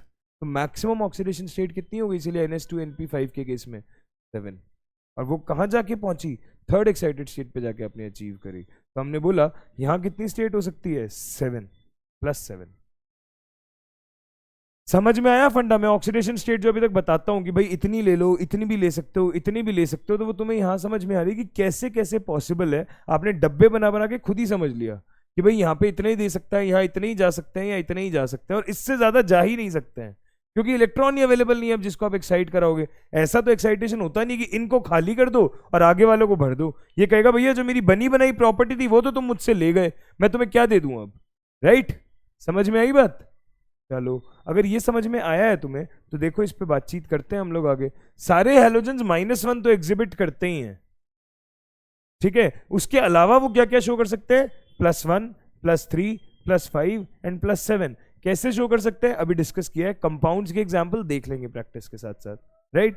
अच्छा, अगर ये समझ में आ गया तो देखो जो हाई ऑक्सीडेशन स्टेट्स होती हैं वो कहाँ बनती हैं, +5, +7। अगर ये क्लोरीन, ब्रोमीन, आयोडीन दिखाना चाहें तो ये कहाँ दिखा पाएंगे? तो बेटा ध्यान से देखो, ये अपने ऊपर ये इलेक्ट्रोनेगेटिव एलिमेंट्स तो है ही ना। अगर इलेक्ट्रोनेगेटिव एलिमेंट्स हैं तो क्या इन पे भी माइनस चार्ज ज्यादा स्टेबल होगा या प्लस चार्ज ज्यादा स्टेबल होगा? ये अपनी तरफ बॉन्ड के इलेक्ट्रॉन्स को खींचते हैं ना। AB बॉन्ड में जो ज्यादा इलेक्ट्रोनेगेटिव होता है वो जनरली अपनी तरफ इलेक्ट्रॉन्स को क्या करता है, खींच के रखता है, मतलब इन पे माइनस चार्ज ज्यादा स्टेबल होता है। परंतु अगर ये अपने ऊपर पॉजिटिव चार्ज लाना चाहते हैं, मतलब ये बात समझ में आई क्या, अगर ये अपने ऊपर पॉजिटिव चार्ज लाएंगे तो ये बात तो श्योर है कि ये बंधे हुए किससे होंगे, ये जो एटम होगा वो इलेक्ट्रोनेगेटिविटी वाइज ए जो है वो Cl से क्या होगा, ऑब्वियसली ज्यादा स्ट्रांग रहा होगा। तभी तो बेटा क्लोरीन अपने ऊपर पॉजिटिव चार्ज ले लेगा खुशी खुशी, क्योंकि यहाँ उसके पास कोई ऑप्शन ही नहीं है। ए को तो अपने ऊपर माइनस ही चाहिए, और अगर ए को अपने ऊपर माइनस ही चाहिए, ए की इलेक्ट्रोनेगेटिविटी Cl से ज्यादा है, ये कब संभव है, ये तभी संभव है कि या तो ये फ्लोरीन हो जाए या ये ऑक्सीजन हो जाए, मतलब अपने से ज्यादा इलेक्ट्रोनेगेटिव वाला, राइट? यही तो है, इससे ज्यादा इलेक्ट्रोनेगेटिव जनरली। तो हमने बोला कि oxidation states chlorine bromine iodine की हायर स्टेट मतलब पॉजिटिव स्टेट्स तभी लग पाती हैं जब आप बोलो कि ये हैलोजेंस किनके साथ में कंबाइन हो रहे हैं, या तो फ्लोरीन के साथ या फिर ऑक्सीजन के साथ। क्योंकि जब हाईली इलेक्ट्रोनेगेटिव के साथ कंबाइन होंगे तो हाईली इलेक्ट्रोनेगेटिव तो कॉम्प्रोमाइज करेगा ही नहीं, वो तो अपने ऊपर कैसा रखना चाहेगा, माइनस रखना चाहेगा। तो इनको अल्टीमेटली कॉम्प्रोमाइज करके अपने ऊपर क्या लाना पड़ेगा, पॉजिटिव लाना पड़ेगा। ठीक है, लॉजिकल बात थी, ध्यान रखना इस बात को, जनरली बच्चों को चमकता नहीं है आसानी से। ओके तो एग्जाम्पल हो गया ऑक्साइड्स के केस में, ऑक्सो एसिड्स के केस में, इंटर हैलोजेंस के केस में क्या होता है, करेंगे इनके बारे में बात। ऑक्साइड्स और ऑक्सो एसिड्स अभी आपको पता है। अच्छा, मैंने बोला तो इसीलिए +4 +6 ये जो ऑक्सीडेशन स्टेट्स हैं ये अकर करती हैं क्लोरीन ब्रोमीन में। ये कोई पॉइंट याद रखने का नहीं है, तो आ जाएगा प्रैक्टिस के साथ जैसे जैसे हम कंपाउंड्स देखेंगे। ठीक है जी, आगे देखो। अब एनॉमलस बिहेवियर की अगर मैं बात करूं तो उसी का एक पॉइंट होता है कि फ्लोरीन में क्या है, कोई डी ऑर्बिटल तो है नहीं। अगर डी ऑर्बिटल है नहीं तो वो अपना ऑक्टेट एक्सपैंड कर सकता नहीं, ऑक्टेट एक्सपैंड कर नहीं सकता तो उसको तो NH2NP5 ही रखना पड़ेगा, और NH2NP5 रखना पड़ेगा तो आपको पता है कि उसकी स्थिति तो बस ये है कि एक इलेक्ट्रॉन या तो ले ले या फिर एक इलेक्ट्रॉन दे दे। एक इलेक्ट्रॉन देने का काम ये करेगा नहीं क्योंकि हाईली इलेक्ट्रोनेगेटिव है। मैंने कहा था वो इतना जिद्दी है कि अपने ऊपर प्लस चार्ज तो लाएगा ही नहीं, लाएगा ही नहीं, तो ये हमेशा क्या करेगा, एक इलेक्ट्रॉन लेने का ही काम करेगा। इस वजह से फ्लोरीन जो है वो हमेशा ही सिर्फ और सिर्फ कैसी स्टेट शो करता है, -1, ओनली -1 एज ऑफ नाउ। कोई एक्सेप्शन अभी तक तो नहीं देखा है खास, आगे आए तो पता नहीं, बट हाँ as of now only -1, right. अच्छा, बाकी हैलोजेंस आपके हाईली रिएक्टिव होते हैं। सारे हैलोजन मेटल और नॉन मेटल के साथ रिएक्ट करके क्या बनाते हैं, हैलाइड्स। भाई ये बात तो मैं आपको नहीं बताता तो भी आप बचपन से देख रहे हो। जैसे कि आप बोल दोगे कि Na जो है वो Cl2 के साथ रिएक्ट करके NaCl बना लेता है, राइट। और अगर आप बोलोगे एल्यूमिनियम जो है वो क्लोरीन के साथ रिएक्ट करके AlCl3 बना लेता है। और आपको पता है फॉस्फोरस जो है वो क्लोरीन के साथ रिएक्ट करके PCl3 या PCl5 बना लेता है। डिपेंड करता है आप कितने अमाउंट में ले रहे हो, है ना, क्लोरीन का कैसा अमाउंट ले रहे हो, एक्सेस या कम। तो मेटल्स और नॉन मेटल जो होते हैं वो हैलोजेंस के साथ रिएक्ट करके हमेशा क्या बना लेते हैं, हैलाइड्स बना लेते हैं। समझ में आई ये बात। अच्छा, अगर ये वाले पॉइंट्स आपके क्लियर हैं तो हम आगे बातचीत करते हैं। मैं सिर्फ जनरल बातें कर रहा हूं अभी। ऑक्सीडाइजिंग नेचर की बात हमने ऑलरेडी कर ली थी। ऑक्सीडाइजिंग नेचर अच्छा क्यों होता है हैलोजेंस का, क्योंकि इजीली इलेक्ट्रॉन ले लेते हैं, अपने ऊपर माइनस चार्ज लेके खुश हैं, इस वजह से। F2 आपका स्ट्रॉन्गेस्ट ऑक्सीडाइजिंग हैलोजन है, और इतना स्ट्रॉन्ग ऑक्सीडाइजिंग हैलोजन है कि ये क्या करता है, ये बाकी हैलाइड आयंस को चाहे सोल्यूशन फेज में ले लो चाहे सॉलिड फेज में ले लो, हमेशा ही क्या करता है, ऑक्सीडाइज। मैंने कहा था F2 का जो E0 था वो 2.87 था ना बेटा, वो इतना ज्यादा था कि हर वक्त ऑक्सीडाइज करता रहेगा सामने वाले को। मैंने उस समय भी कही थी आपको ये बात। तो इसको चाहे सॉल्यूशन फेज में लो चाहे सॉलिड फेज में लो, फ्लोरीन तो हमेशा क्या करेगा, भयंकर तरीके से ऑक्सीडाइज करेगा। ठीक है। अच्छा, अगर ऑक्सीडाइजिंग नेचर समझ में आता है तो कैसे करता है वो देखो। फ्लोरीन जो है वो ऑक्सीडाइज करेगा, मतलब खुद क्या होगा, रिड्यूस होगा। रिड्यूस होगा तो आपको पता है अपने ऊपर F- के अलावा तो कुछ और ला नहीं सकता। तो देखो ध्यान से, जब फ्लोरीन है यहाँ पे खुद पे, फ्लोरीन पे कैसा है, 0। वो फ्लोरीन जब किसी भी हैलोजन हैलाइड आयन के साथ में रिएक्ट करेगा, है ना, तो क्या करेगा, इसको तो ऑक्सीडाइज कर देगा X2 में और खुद रिड्यूस हो जाएगा -1 में, क्योंकि ये तो 0 से -1 में चला गया, पर ये ऑक्सीडाइज होके -1 से कहाँ आ गया, 0 में आ गया। तो फ्लोरीन जो है वो ऑक्सीडाइज कर देता है। और ये सिर्फ फ्लोरीन की बात नहीं है, इस तरीके से अगर आप कंपेयर करोगे ना पूरी पीरियोडिक टेबल में, तो सारे halogens are good oxidising agents. तो ये क्या करेंगे, यहाँ पे अगर क्लोरीन भी रखा है तो क्लोरीन के साथ में F- रखोगे तो कुछ नहीं होगा, पर अगर क्लोरीन से ज्यादा एटॉमिक नंबर वाला रखोगे तो उसके लिए क्लोरीन एक अच्छा ऑक्सीडाइजिंग एजेंट बन जाएगा। अगर ब्रोमीन है तो ब्रोमीन के साथ Cl- या F- रखोगे कुछ नहीं होगा, पर अगर उससे ज्यादा एटॉमिक नंबर वाला तुमने रख दिया, तो तुमने E0 का डेटा देखा है ना, डाउन द ग्रुप जाने पे घटती है ऑक्सीडाइजिंग कैपेबिलिटी, तो ब्रोमीन एक अच्छा ऑक्सीडाइजिंग एजेंट साबित होगा और इसको क्या कर देगा, ऑक्सीडाइज। तो जब भी एक हैलोजन अपने से ज्यादा एटॉमिक नंबर वाले हैलाइड आयन के साथ रखा जाता है, it serves as a good oxidising agent. यही पॉइंट हमने यहां लिखा है कि a halogen oxidises halide ion of higher atomic number. तो अगर Cl2 को X- के साथ रखा तो क्लोरीन खुद तो क्या हो जाएगा, रिड्यूस, और X- को क्या कर देगा, X2। पर यहां होना कौन चाहिए, या तो ब्रोमीन या iodine. Chlorine fluorine not allowed, chlorine तो खुद है, फ्लोरीन नॉट अलाउड। और ऐसे ही ब्रोमीन जो है वो खुद रिड्यूस होकर I- को किस में कन्वर्ट कर देगा, I2 में, पर यहां पे फ्लोरीन क्लोरीन नॉट अलाउड। सही है, ठीक है, ये पॉइंट अच्छा था, ध्यान रखने की बात है। अब इनकी ऑक्सीडाइजिंग नेचर की जब बातें कर ली तो हमने बोला कि डाउन द ग्रुप जाने पे आपने देखा था ई नॉट का डेटा कि ऑक्सीडाइजिंग एबिलिटी घट रही थी एक्वस सॉल्यूशन में, और वो आपने ई नॉट के डेटा से भी कंपेयर किया, अभी अभी हमने बात करी हुई है। और रिलेटिव ऑक्सीडाइजिंग पावर की अगर आप बात करते हो तो कौन कैसा ऑक्सीडाइज करता है उसके बारे में और अच्छी बातें पता चल जाती हैं जब आप पानी के साथ रिएक्शन देखते हो। जब आप इन हैलोजेंस की किसके साथ रिएक्शन देखते हो बेटा? पानी के साथ रिएक्शन देखते हो। ध्यान से देखना, ये इंपॉर्टेंट, वेरी इंपॉर्टेंट है, क्योंकि बेटा इस वाली स्लाइड पे जो हम बात कर रहे हैं इस पे क्वेश्चन बहुत बार आया हुआ है और बहुत अच्छे अच्छे सवाल आए हुए हैं कि वाटर के साथ इनका रिएक्शन कैसा होता है। तो देखिएगा ध्यान से, इस स्लाइड को हम बाद में पढ़ेंगे, हम पहले रिएक्शन समझ लेते हैं फिर उस स्लाइड पे आएंगे, ठीक है? पहले रिएक्शन समझते हैं फिर उस थ्योरी को पढ़ेंगे, ज्यादा समझ में आएगा। मैंने कहा था fluorine is a very strong oxidising agent. ये पानी को ऑक्सीडाइज करके कहाँ ले जाता है? सीधा O2 में। तो देखो फ्लोरीन को जब पानी से रिएक्ट करवाते हो ना तो क्या होता है, फ्लोरीन खुद तो हो जाता है रिड्यूस, और वाटर को -2 से कहाँ ले जाता है? सीधा 0 पे। H+ को अलग कर देगा और ऑक्साइड आयन को किस में कन्वर्ट कर देगा? O2 गैस में कन्वर्ट कर देगा। तो fluorine is that good oxidising agent. Fluorine हर जगह हटके ही बर्ताव करता है अपने, क्योंकि ऑब्वियस है पहला एलिमेंट है, उसको बाकी सबसे अलग बर्ताव करना ही है। पर अगर आप बात करो बाकी हैलोजेंस की, क्लोरीन या ब्रोमीन की, आयोडीन पे भी मैं अभी आ रहा हूँ, अगर क्लोरीन या ब्रोमीन की बात करोगे, उन्हें अगर पानी के साथ रिएक्ट करवाओगे ना तो वो दो तरीके के एसिड्स बनाते हैं। एक तो बनाते हैं HX और एक बनाते हैं HOX। मतलब मेरा कहने का, अगर आपने Cl2+ वाटर कर दिया, बैलेंस ना करूं मैं अगर, तो यहाँ क्या बनेगा? HCl बनेगा और HOCl बनेगा। और सिमिलरली अगर आपने Br2+ वाटर कर दिया तो यहाँ पे भी क्या बनेगा? HBr बनेगा और HOBr बनेगा।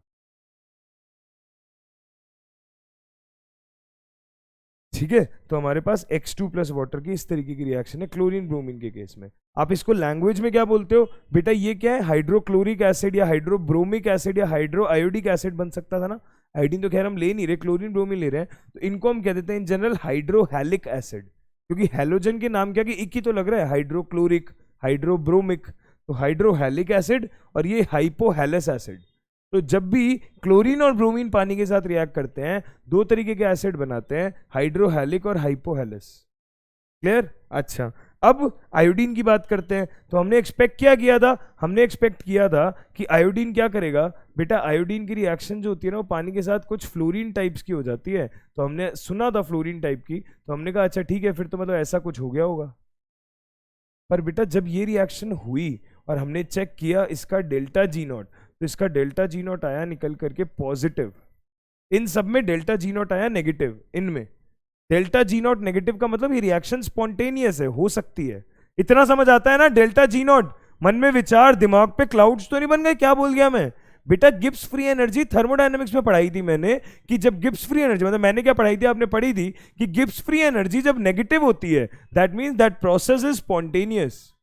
तो बेटा इनके लिए कोई भी नेचुरल प्रोसेस, कोई भी रिएक्शन अगर होनी है नेचर में तो उसका डेल्टा G नेगेटिव ही होना चाहिए। तो इनके लिए डेल्टा G नेगेटिव होता भी है, पर जब आप इस रिएक्शन की बात करने आए तो डेल्टा G नॉट क्या था?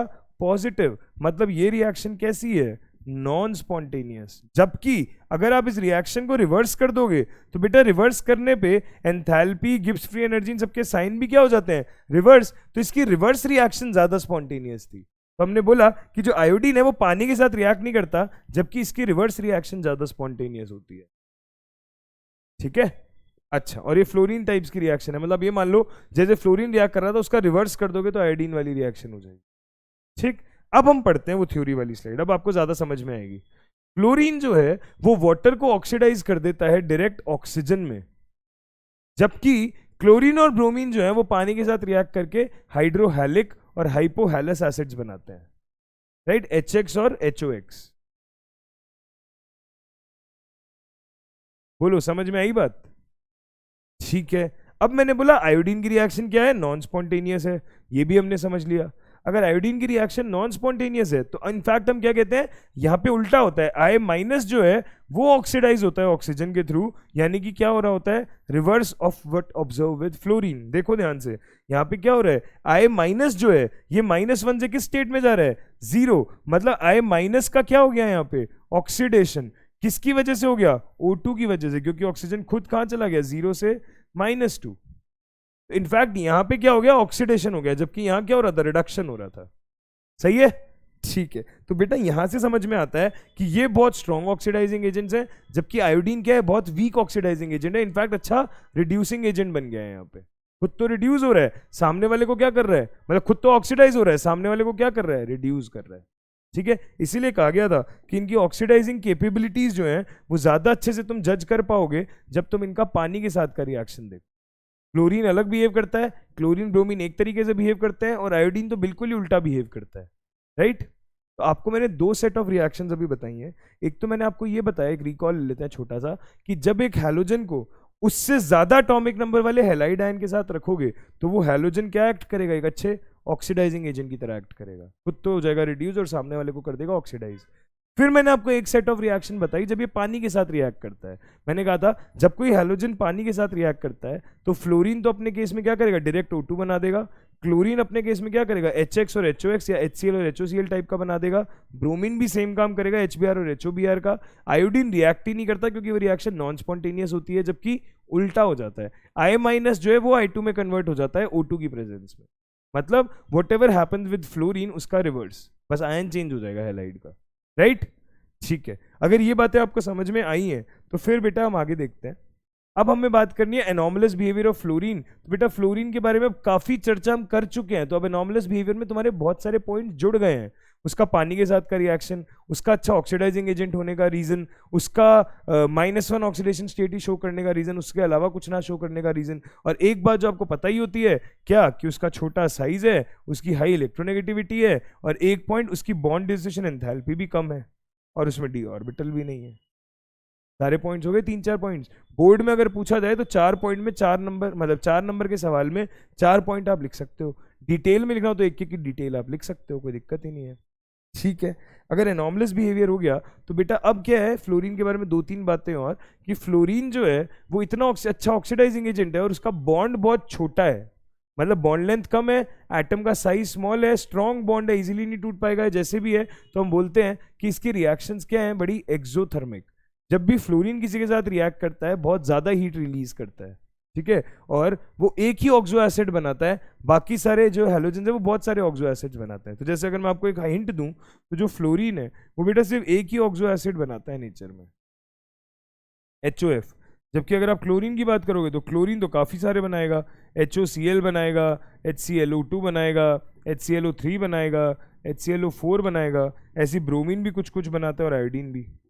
पर फ्लोरीन सिर्फ क्या बनाता है? Only 1 oxo acid. और इसमें भी फ्लोरीन पे स्टेट कैसी होती है? ऑब्वियसली नेगेटिव, क्योंकि फ्लोरीन अपने ऊपर पॉजिटिव ऑक्सीडेशन स्टेट कभी ला ही नहीं सकता। ठीक है, अगर आप फॉर्मूला लगाओगे ना यहाँ पे ऑक्सीडेशन स्टेट का तो क्या आएगा? हाइड्रोजन पे +1, ऑक्सीजन पे -2, तो 1 - 2 + x = 0। तो x की वैल्यू +1, तो यहाँ पे फ्लोरीन पे सॉल्व होकर क्या आएगी? +1 ऑक्सीडेशन स्टेट आएगी। But that is wrong, fluorine will always have negative oxidation state here. ठीक है, बाकियों को कॉम्प्रोमाइज करना पड़ेगा। ठीक है जी, ऑक्सो एसिड की बात हो गई अगर हमारे पास, तो बेटा आप देखो ध्यान से, हमारी आती है केमिकल प्रॉपर्टीज। क्या डिस्कस कर रहे हैं हम? Chemical properties. बेटा अगर मैं आपसे केमिकल प्रॉपर्टी डिस्कस कर रहा हूं तो एक बार जरा गो थ्रू करना है ये वाला पॉइंट। अगर मैं आपसे केमिकल प्रॉपर्टीज डिस्कस कर रहा हूं तो एक बार गो थ्रू करना जरा ये वाला पॉइंट। ठीक है, देखो ध्यान से, अगर गो थ्रू करा तुमने तो HF की बातचीत शुरू करते हैं। जो HF है ना आपका, वो लिक्विड होता है। HF कैसा होता है? लिक्विड होता है। फिजिकल स्टेट HF की कैसी होती है? लिक्विड होती है। क्यों? क्योंकि बेटा उसमें स्ट्रॉन्ग हाइड्रोजन बॉन्डिंग होती है। क्या मैं हाइड्राइड्स का डिस्कशन करने लग गया क्या तुमसे ऑलरेडी? यस, HF में स्ट्रॉन्ग हाइड्रोजन बॉन्डिंग होती है। इनफैक्ट बेटा जिगजैग टाइप स्ट्रक्चर भी होता है। अगर आपको मैं याद दिलाऊं तो HF का स्ट्रक्चर आप लोगों ने शायद पढ़ा होगा, इस तरीके का स्ट्रक्चर होता है।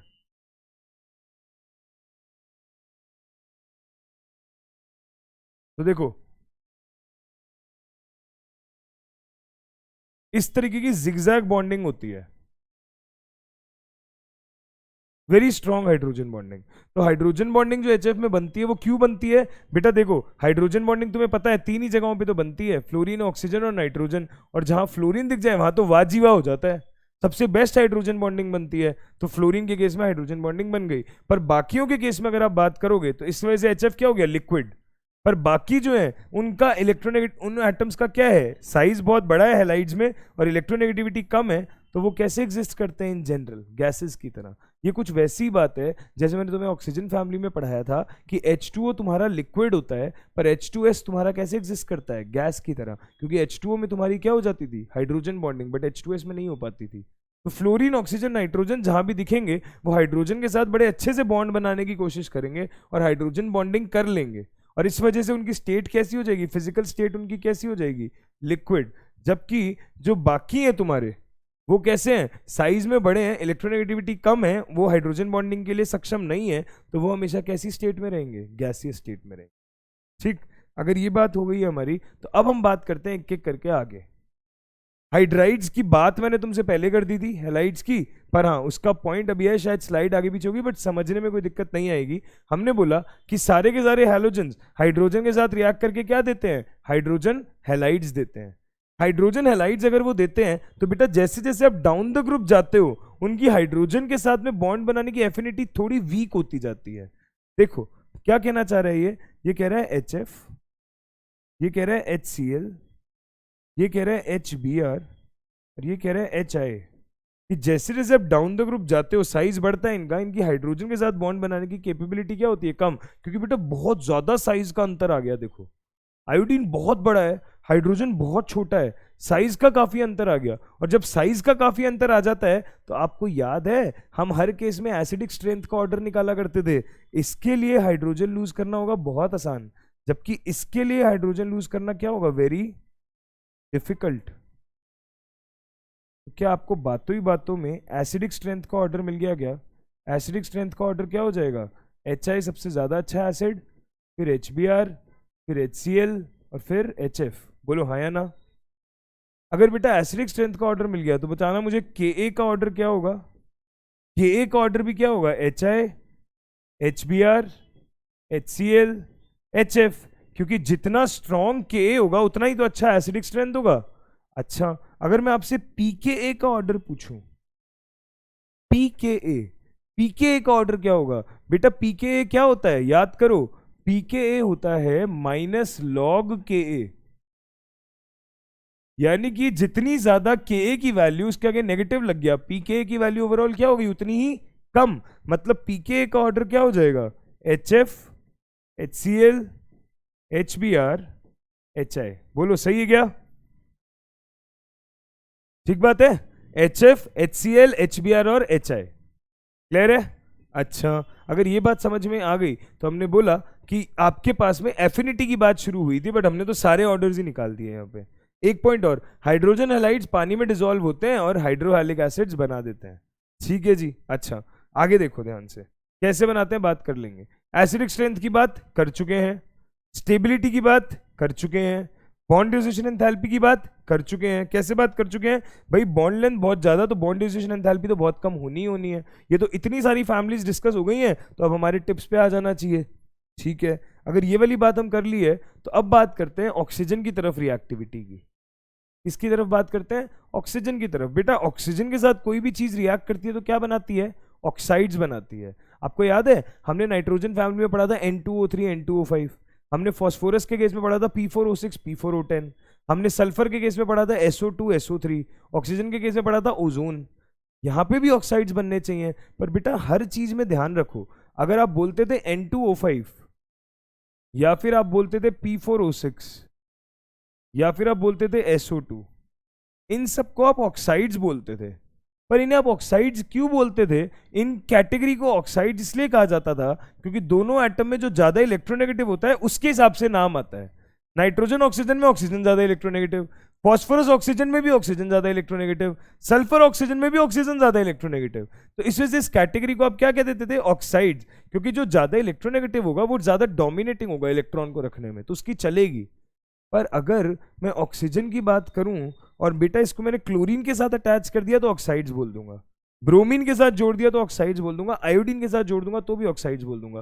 पर अगर मैं इसको फ्लोरीन के साथ जोड़ूंगा जैसे OF2, तो क्या इन्हें ऑक्साइड्स बोल पाऊंगा? बेटा कई लोग बोल देते हैं पर वो गलत है। अगर आपने ऑक्सीजन को फ्लोरीन के साथ जोड़ा, जैसे कि OF2 बनता है या O2F2 बनता है, तो इनको ऑक्साइड्स नहीं कह पाओगे, क्योंकि यहाँ ज्यादा इलेक्ट्रोनेगेटिव कौन है? फ्लोरीन।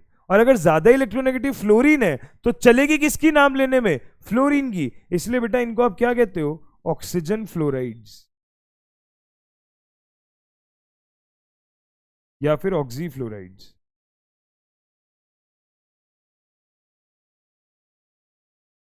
तो हम इन्हें पढ़ भली ऑक्साइड की कैटेगरी में रहे हैं, पर ये डिफरेंस तुम्हें समझ आना चाहिए कि ऑक्साइड नहीं कहलाएंगे, ऑक्सी फ्लोराइड्स कहलाएंगे, क्योंकि यहाँ फ्लोरीन ज्यादा इलेक्ट्रोनेगेटिव है, राइट। तो देखो ध्यान से, हैलोजन बहुत सारे ऑक्साइड्स बनाते हैं ऑक्सीजन के साथ में, पर मोस्टली सारे के सारे अनस्टेबल होते हैं। फ्लोरीन दो तरीके के ऑक्साइड्स बनाता है, OF2 और O2F2। इनमें थर्मली ज्यादा स्टेबल OF2 होता है, ठीक है, ये सिर्फ थर्मली स्टेबल OF2 होता है, वो भी 298 केल्विन पे। O2F2 जो होता है वो आपके OF2 और O2F2 जो भी है, इनको आप ऑक्सीफ्लोराइड्स कहते हो, समझ में आ गई बात हमें। पर ये दोनों के दोनों जो ऑक्साइड्स हैं आपके, ये स्ट्रॉन्ग फ्लोरिनेटिंग एजेंट्स हैं।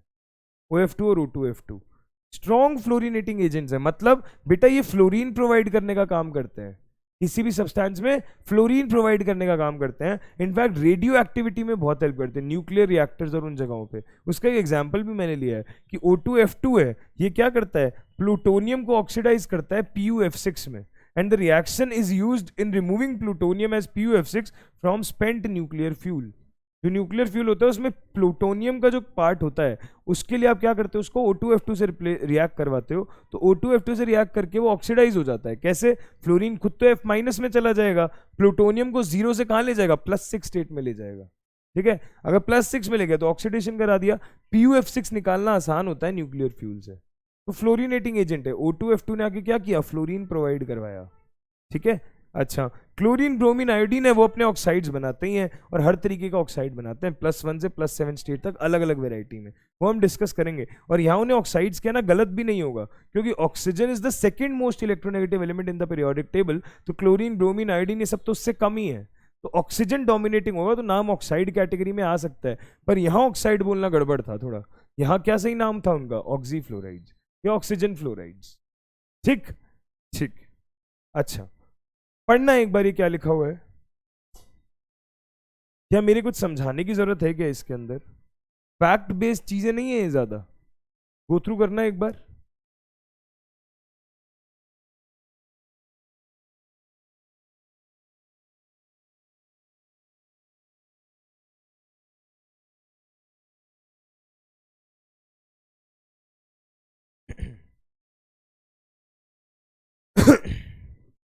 तो बेसिकली इसे पढ़ने के लिए, आपकी समझने के लिए स्लाइड डाली गई है मैंने।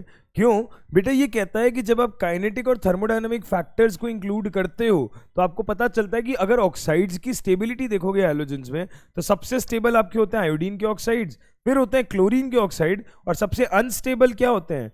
ब्रोमीन के ऑक्साइड्स, ठीक है। अगर आप बोलो आयोडीन के ऑक्साइड सबसे स्टेबल क्यों, तो बेटा उनके अंदर ग्रेट पोलराइजेबिलिटी होती है बॉन्ड की, कोवेलेंट कैरेक्टर की बात हो जाती है वहां पे। तो जब बॉन्ड में कोवेलेंट कैरेक्टर बहुत अच्छा हो जाता है तो वो बॉन्ड काफी स्टेबल हो जाता है, ठीक है। जबकि आप क्लोरीन की बात करोगे तो क्लोरीन डबल बॉन्ड्स बना सकता है, इस वजह से वो ज्यादा स्टेबल है, सेकंड नंबर पे आ जाता है। पर अगर आप ब्रोमीन की बात करोगे तो बेटा ब्रोमीन में तो ना डबल बॉन्ड बनाने की दिक्कत, मतलब वो है प्रॉपर्टी, ना वो पोलराइजेबिलिटी में ज्यादा है। रीजन, अगर मैं आपको कोवेलेंट कैरेक्टर याद दिलाऊं तो आपको याद है I-, Br-, Cl- और F-, इनमें अगर आप पोलराइजेबिलिटी का ऑर्डर निकालोगे तो फजान रूल ये कहता है कि larger the size of an ion, more will be the polarisability, hence more will be the covalent character.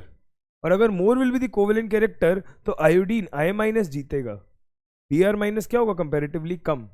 Cl- की कम है, मान लिया आपकी बात, पर क्लोरीन के पास मल्टीपल बॉन्ड बनाने का जो टेंडेंसी है वो ज्यादा बेटर है, क्योंकि बेटा जो पी पाई या पी डी बॉन्ड बनता है वो उनके बीच में ज्यादा अच्छा बनेगा जिनके साइजेस कंपेरेबल हो।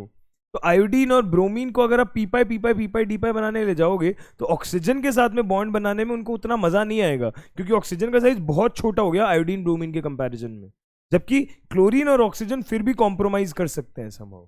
तो वो डबल बॉन्ड की वजह से सेकंड नंबर पे आ गया, ये पोलराइजेबिलिटी की वजह से फर्स्ट नंबर पे आ गया। Br- तो दोनों ही काम नहीं कर सकता, क्योंकि डबल बॉन्ड बनाना नहीं चाहेगा पी पाई या पी डी पाई, क्योंकि साइज का बहुत ज्यादा डिफरेंस है ब्रोमीन और ऑक्सीजन के केस में, और पोलराइजेबिलिटी में वो वैसे ही पीछे है। तो इस वजह से यहाँ पे जो हमारे पास में स्टेबिलिटी होती है ऑक्साइड्स की वो क्या होती है, सबसे कम। बोलो लॉजिक समझ में आया? कोवेलेंट कैरेक्टर और पी पाई डी पाई वाला मैं एक बार रिपीट करता हूँ, पी पाई या पी पाई डी पाई वाली बात। बेटा जो आपके पाई बॉन्ड्स बनते हैं ना, या तो पी पाई या पी पाई डी पाई या जो भी। अब यही मैं क्यों कह रहा हूं, क्योंकि ऑक्सीजन का तो पी ऑर्बिटल ही काम आएगा ना साहब, डी ऑर्बिटल तो उस पे है नहीं। ये जब अच्छे बनते हैं when bonding atoms are of comparable size. अगर साइज कंपेरेबल नहीं है तो बॉन्ड अच्छा नहीं बनेगा।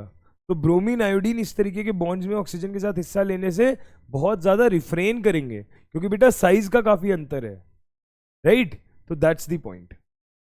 अच्छा, अब मैंने बोला क्लोरीन के क्या ऑक्साइड्स होते हैं, अलग अलग होते हैं बेटा, Cl2O, ClO2, Cl2O6, Cl2O7, बहुत सारे ऑक्साइड्स ये बनाता है अपना। इसमें जो ClO2 है ना, ये ब्लीचिंग के लिए काम में आता है। ब्लीचिंग याद है, कलर्ड चीज को कलरलेस कर देने में। तो क्लोरीन के ऑक्साइड्स हैं आपके पास में। आयोडीन के जो ऑक्साइड्स होते हैं वो ये हैं, वो इनसॉल्युबल सॉलिड्स हैं, डिकम्पोज हो जाते हैं, पर I2O5 is a very good oxidising agent among all. Carbon monoxide के एस्टिमेशन में काम आता है लैब्स के अंदर, ठीक है? फैक्ट बेस्ड चीज है, इसके अंदर कोई लॉजिक नहीं है। हम बात करते हैं मेटल की तरफ। अब हमने हाइड्रोजन के साथ रिएक्टिविटी देख ली, हमने ऑक्सीजन के साथ रिएक्टिविटी देख ली, अब हम मेटल की बात करें तो बेटे तो बड़ा आसान है। मेटल के साथ कोई हैलोजन रिएक्ट करके पता ही है क्या बनाएगा, मेटल हैलाइड्स बनाएगा। Na plus Cl2 gives NaCl, Mg plus Br2 gives MgBr। तो हमें MgBr2 मतलब मैग्नीशियम का 2+ है, तो मेटल के साथ कोई भी रिएक्ट करके क्या बनाएगा, मेटल हैलाइड बनाएगा। तो वही हमने बात भी कर ली कि जैसे ब्रोमीन है वो मैग्नीशियम के साथ रिएक्ट करके क्या बना लेगा, MgBr2। अब यहाँ पे आपकी बात हो जाती है आयनिक कैरेक्टर की या कोवेलेंट कैरेक्टर की। तो उसके लिए आपको क्या ध्यान रखना होता है, फजान्स रूल। रिवाइज कर लेना आज बॉन्डिंग का फजान्स रूल। जितना ज्यादा साइज ऑफ एन आयन होगा उतनी ज्यादा पोलराइजिबिलिटी होगी, उतना ज्यादा कोवेलेंट कैरेक्टर होगा। और कोवेलेंट कैरेक्टर को रिवर्स कर दूं तो किसका कैरेक्टर काम में ले सकते हैं हम उसको, आयनिक कैरेक्टर। तो अगर F minus Cl minus Br minus I minus, क्योंकि M तो कॉमन है यहाँ पे, मेटल तो सब में कॉमन है M+, तो बेटा कोवेलेंट कैरेक्टर सबसे ज्यादा I माइनस का था, तो आयनिक कैरेक्टर सबसे ज्यादा किसका होगा, F माइनस का। अगर आयनिक कैरेक्टर सबसे ज्यादा F माइनस का है, जहां पे M आपका मेटल है, तो ये ऑर्डर हो गया ना आपका। बोलो सिंपल बात है, ठीक है? मेटल हैलाइड्स की तुम्हें आयनिक कैरेक्टर का ऑर्डर मिल गया। अब सवाल कह रहा है अगर आपके पास ये मेटल एक से ज्यादा ऑक्सीडेशन स्टेट शो करता है, तो सपोज करो तुम्हारे पास में Mx और तुम्हारे पास में Mx2 सेम मेटल है, तो ज्यादा कोवेलेंट कौन होगा, जो ज्यादा ऑक्सीडेशन स्टेट हाईएस्ट शो करेगा। क्यों? क्योंकि ये भी फजान रूल कहता है जितना ज्यादा पॉजिटिव चार्ज होगा कैटायन पे उतना ज्यादा कोवेलेंट कैरेक्टर होगा, क्योंकि उतनी ज्यादा उसकी पोलराइजिंग पावर होगी। तो Mx और Mx2 में अगर दोनों दोनों एटम सेम है, तो यहाँ M पे 2+ चार्ज है, यहाँ M पे 1+ चार्ज है, तो ज्यादा कोवेलेंट कौन होगा, Mx2 होगा। यही हमने बोला है यहाँ पे, जितनी ज्यादा ऑक्सीडेशन स्टेट उतना ज्यादा कोवेलेंट कैरेक्टर। देख लो, आप ये कह सकते हो SnCl4 PbCl4 में SnCl2 PbCl2 से कंपेयर करो, तो ये जो है Cl4 वाले वो ज्यादा कोवेलेंट होंगे एज कंपेयर टू +2 वाले। और यही चीज हमने यहाँ बोली, +5 वाला +3 से ज्यादा कोवेलेंट, +6 वाला +4 से ज्यादा कोवेलेंट। फजान्स रूल है सिंपल, इसमें कोई पी ब्लॉक की नई बात नहीं है। फजान्स रूल आपसे मैंने अभी डिस्कस किया, जितना मैं ब्रीफ में बता सकता था, डिटेल के लिए आपको केमिकल बॉन्डिंग से रिवाइज करना चाहिए एक बार, ठीक है? मैं बता सकता हूं पर बेटा वो फिर काफी लंबा टाइम ले जाएगा, हमें उतना समय हमारे पास नहीं ना, हमें 12th के टॉपिक्स भी कवर करने हैं। तो मैंने आपको जितना काम का था, पोलराइजिबिलिटी क्या होती है, पोलराइजिंग पावर क्या होती है, फजान रूल का पॉइंट क्या होता है बता दिया, पर डिटेल रिविजन कर सकते हैं हम वहां से, ठीक है? अभी अपना काम वैसे उस पॉइंट से चल जाता है, ठीक है? चलो अब last point and very important point again. यार ये एक नई कैटेगरी है जो तुमने अभी तक कभी नहीं पढ़ी। तुम हाइड्रोजन से रिएक्टिविटी कराते थे, तुम हैलाइड से रिएक्टिविटी कराते थे, तुम ऑक्सीजन से रिएक्टिविटी कराते थे, मेटल नॉन मेटल भी चलो देख लेते थे। यहां हम क्या कह रहे हैं, एक हैलोजन दूसरे हैलोजन के साथ कैसे रिएक्ट करेगा। सोचो, एक हैलोजन एक और हैलोजन जो उसको मैंने एक्स डैश मान लिया, तो इस तरीके के कंपाउंड हम बनाना चाह रहे हैं, एक हैलोजन दूसरे हैलोजन के साथ रिएक्ट करना। तो जब इस तरीके का कोई कंपाउंड बनता है तो बेटा इन्हीं को कहते हैं इंटर हैलोजन कंपाउंड्स। जब एक हैलोजन किसी दूसरे हैलोजन के साथ रिएक्ट करता है, तो एक को मैंने एक्स से रिप्रेजेंट कर दिया, एक को एक्स डैश से, ऐसे कंपाउंड्स को क्या कहते हैं, इंटर हैलोजन कंपाउंड्स कहते हैं। ठीक है, देखो ध्यान से, halogens they combine amongst themselves to form a number of compound, आपस में कंबाइन करके बहुत सारे तरीके के कंपाउंड बना लेते हैं जिनको हम कहते हैं इंटर हैलोजेंस। अब वो कैसे हो सकते हैं, वो इस तरीके के भी हो सकते हैं, वो इस तरीके के भी हो सकते हैं, वो ऐसे भी हो सकते हैं और वो ऐसे भी हो सकते हैं। मतलब आपको ध्यान है, मैंने आपको बताया था +1 +3 +5 +7, हमने केमिकल प्रॉपर्टी शुरू ही ऑक्सीडेशन स्टेट पहचानने से करी थी, तो हर ऑक्सीडेशन स्टेट का इंटर हैलोजन संभव है। एग्जाम्पल देता हूं ना आपको देखो ध्यान से, ClF बनता है, ClF3 बनता है, BrF5 बनता है, IF7 बनता है। देखो हर ऑक्सीडेशन स्टेट का इंटर हैलोजन संभव है। और ऐसा नहीं है ये नाम आपने अब सुने हैं, ये नाम तो आप केमिकल बॉन्डिंग में VACPR थ्योरी में पढ़ के आए हो, आप हर किसी की ज्योमेट्री तक निकाल के आए हो। हम डिटेल में बात करेंगे ज्योमेट्री शेप की, जब इंटर हैलोजन हम डिटेल में डिस्कस करेंगे, अभी तो हम इंट्रोड्यूस कर रहे हैं टॉपिक। तो इस तरीके के यहाँ पे आप हमेशा ध्यान रखो, जो X होता है आपका, अगर आप इसे XX डैश टाइप से कंपेयर करो तो जो X होता है आपका वो लार्जर साइज का हैलोजन होता है, और जो X डैश होता है आपका वो लोअर साइज का हैलोजन होता है। ठीक है, this one is a larger size halogen and this one is your smaller size halogen. ठीक है बेटा, ओके। अगर ये वाली बात भी समझ में आती है आप लोगों को, तो अब बेटा हमें बातचीत करनी है, सारी केमिकल प्रॉपर्टीज हमने डिस्कस कर ली, राइट। सारी केमिकल प्रॉपर्टीज हम डिस्कस कर चुके हैं। हम लोगों ने क्या क्या डिस्कस किया, हमने डिस्कस करी फिजिकल प्रॉपर्टीज, हमने डिस्कस करी एटॉमिक प्रॉपर्टीज, हमने डिस्कस करी उसकी केमिकल प्रॉपर्टीज, हमने डिस्कस किया इनका ऑक्सीडाइजिंग नेचर, हमने डिस्कस किया इनका पानी के साथ का रिएक्शन, राइट। तो इसके आगे हम लोगों को चर्चा करनी है एक नए कंपाउंड के बारे में। ठीक है, इसके आगे में किसकी चर्चा करनी है, एक नए कंपाउंड के बारे में। थैंक यू नहीं बोलना है, अभी अभी समय है थैंक यू बोलने में। इसके आगे हम चर्चा करते हैं एक नए कंपाउंड की, दैट इज योर क्लोरीन। ठीक है, हम लोग इसकी चर्चा कर रहे हैं क्लोरीन की। तो क्लोरीन हमारे पास में क्या है, ध्यान से देखें, पहला कंपाउंड जो हम डिस्कस करने जा रहे हैं, पहला कंपाउंड जो हम डिस्कस करने जा रहे हैं वो क्या है आपका, क्लोरीन। ठीक है, क्लोरीन क्या है बेटा, क्लोरीन जो है ना, इसके बारे में सबसे पहले डिस्कवरी करी थी एक साइंटिस्ट ने 1774 में। एक साइंटिस्ट ने इसके बारे में डिस्कवरी करी थी 1774 में। क्या साइंटिस्ट था, उसका नाम था स्कील, और उसने बोला इसको बनाने का तरीका क्या है, MnO2 को HCl के साथ रिएक्ट करवा दो। करेंगे अभी कैसे बनता है। पर उसके बाद में एक साइंटिस्ट आया 1810 में, डेवी। उसने जब इसका कलर देखा, इसका नेचर देखा, तो इसने कहा इसका कलर कुछ ग्रीनिश येलो है। और वो क्योंकि ग्रीक साइंटिस्ट था ना, ग्रीक केमिस्ट था, तो उसने कहा कि ग्रीक भाषा में ग्रीनिश येलो को क्लोरस कहा जाता है, तो इसका नाम रख देते हैं क्लोरीन। तो यहां से इसका नाम क्लोरीन पड़ा था, उसके कलर की वजह से। उसका जो कलर था उसको ग्रीक भाषा में क्लोरस बोलते हैं। ठीक है, जब क्लोरीन समझ में आया हमें, तो क्लोरीन की बात करने के बाद में हम डिस्कस करते हैं कि इसको प्रिपेयर कैसे किया जाता है। हमने देखा उसका नाम कैसे पड़ा। बेटा बड़ी आसान प्रिपरेशन है इसकी, एक रिएक्शन आ गई तो सारी याद हो जाएंगी अपने आप। ठीक है, देखो ध्यान से, पहली जो साइंटिस्ट ने डिस्कवरी करी थी उसी ने कहा था कि MnO2 को किससे रिएक्ट करवा दो, HCl से। तो क्या बना, MnCl2 बन गया, Cl2 बन गई और वाटर निकल गया, क्लोरीन गैस बन गई आपकी।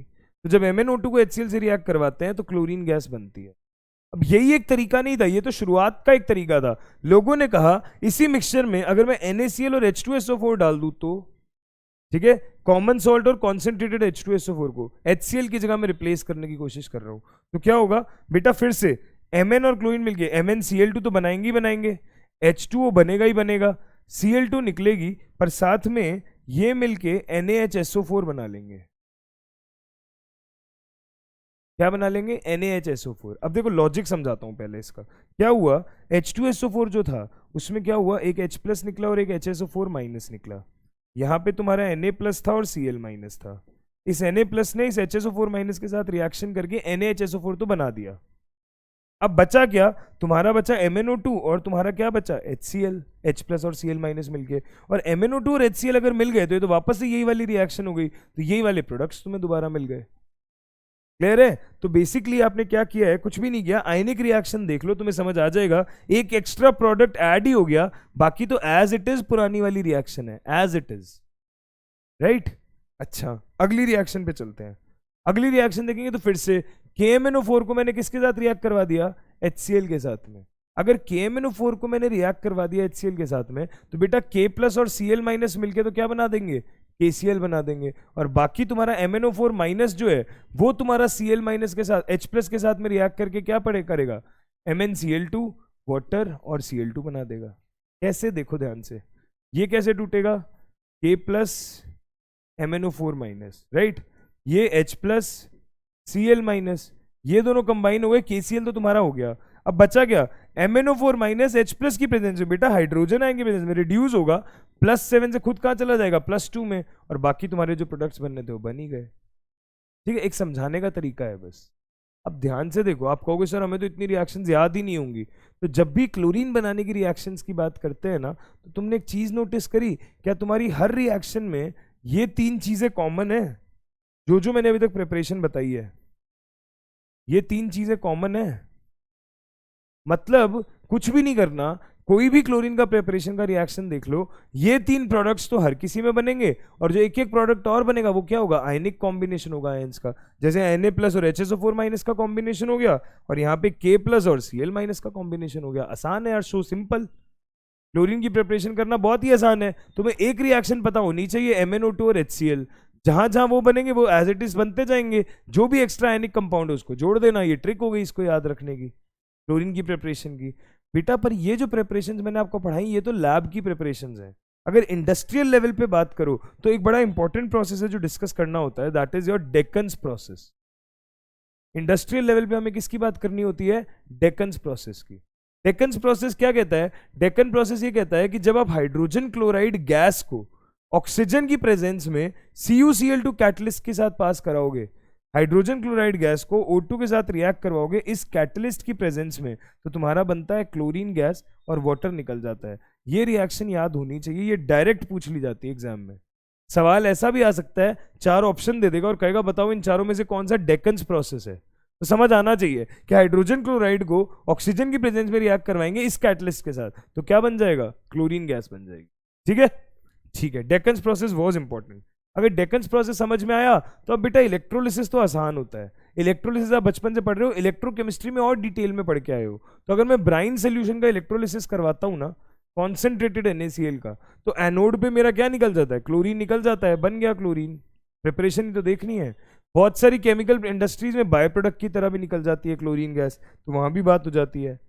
अब इसकी प्रॉपर्टी, तो क्लोरीन के बारे में कलर तो मैंने पहले ही बता दिया था, ग्रीनिश येलो होता है। तुम्हें 10th क्लास से ये पता होता है कि इसकी पंजेंट स्मेल है, सफोकेटिंग ओडर है, एयर से हैवी है, लिक्विफाई इजीली हो जाती है। ठीक है, कोई बात नहीं, लिक्विफाई तो कर लेंगे। पानी में सॉल्युबल होती है, हमने पढ़ा था HCl और वाटर, फ्लोरीन और chlorine are soluble, bromine and iodine are sparingly soluble. और आयोडीन के बारे में फिर हमने बात करी थी रिएक्शंस करके, तो Cl2 का वाटर के साथ रिएक्शन हम ऑलरेडी देख चुके हैं कि Cl2 वाटर के साथ रिएक्ट करके HCl और HOCl बनाता है। वो रिएक्शन बहुत इंपॉर्टेंट थी, अभी वापस लाऊंगा उसको मैं यहाँ पे, देखना।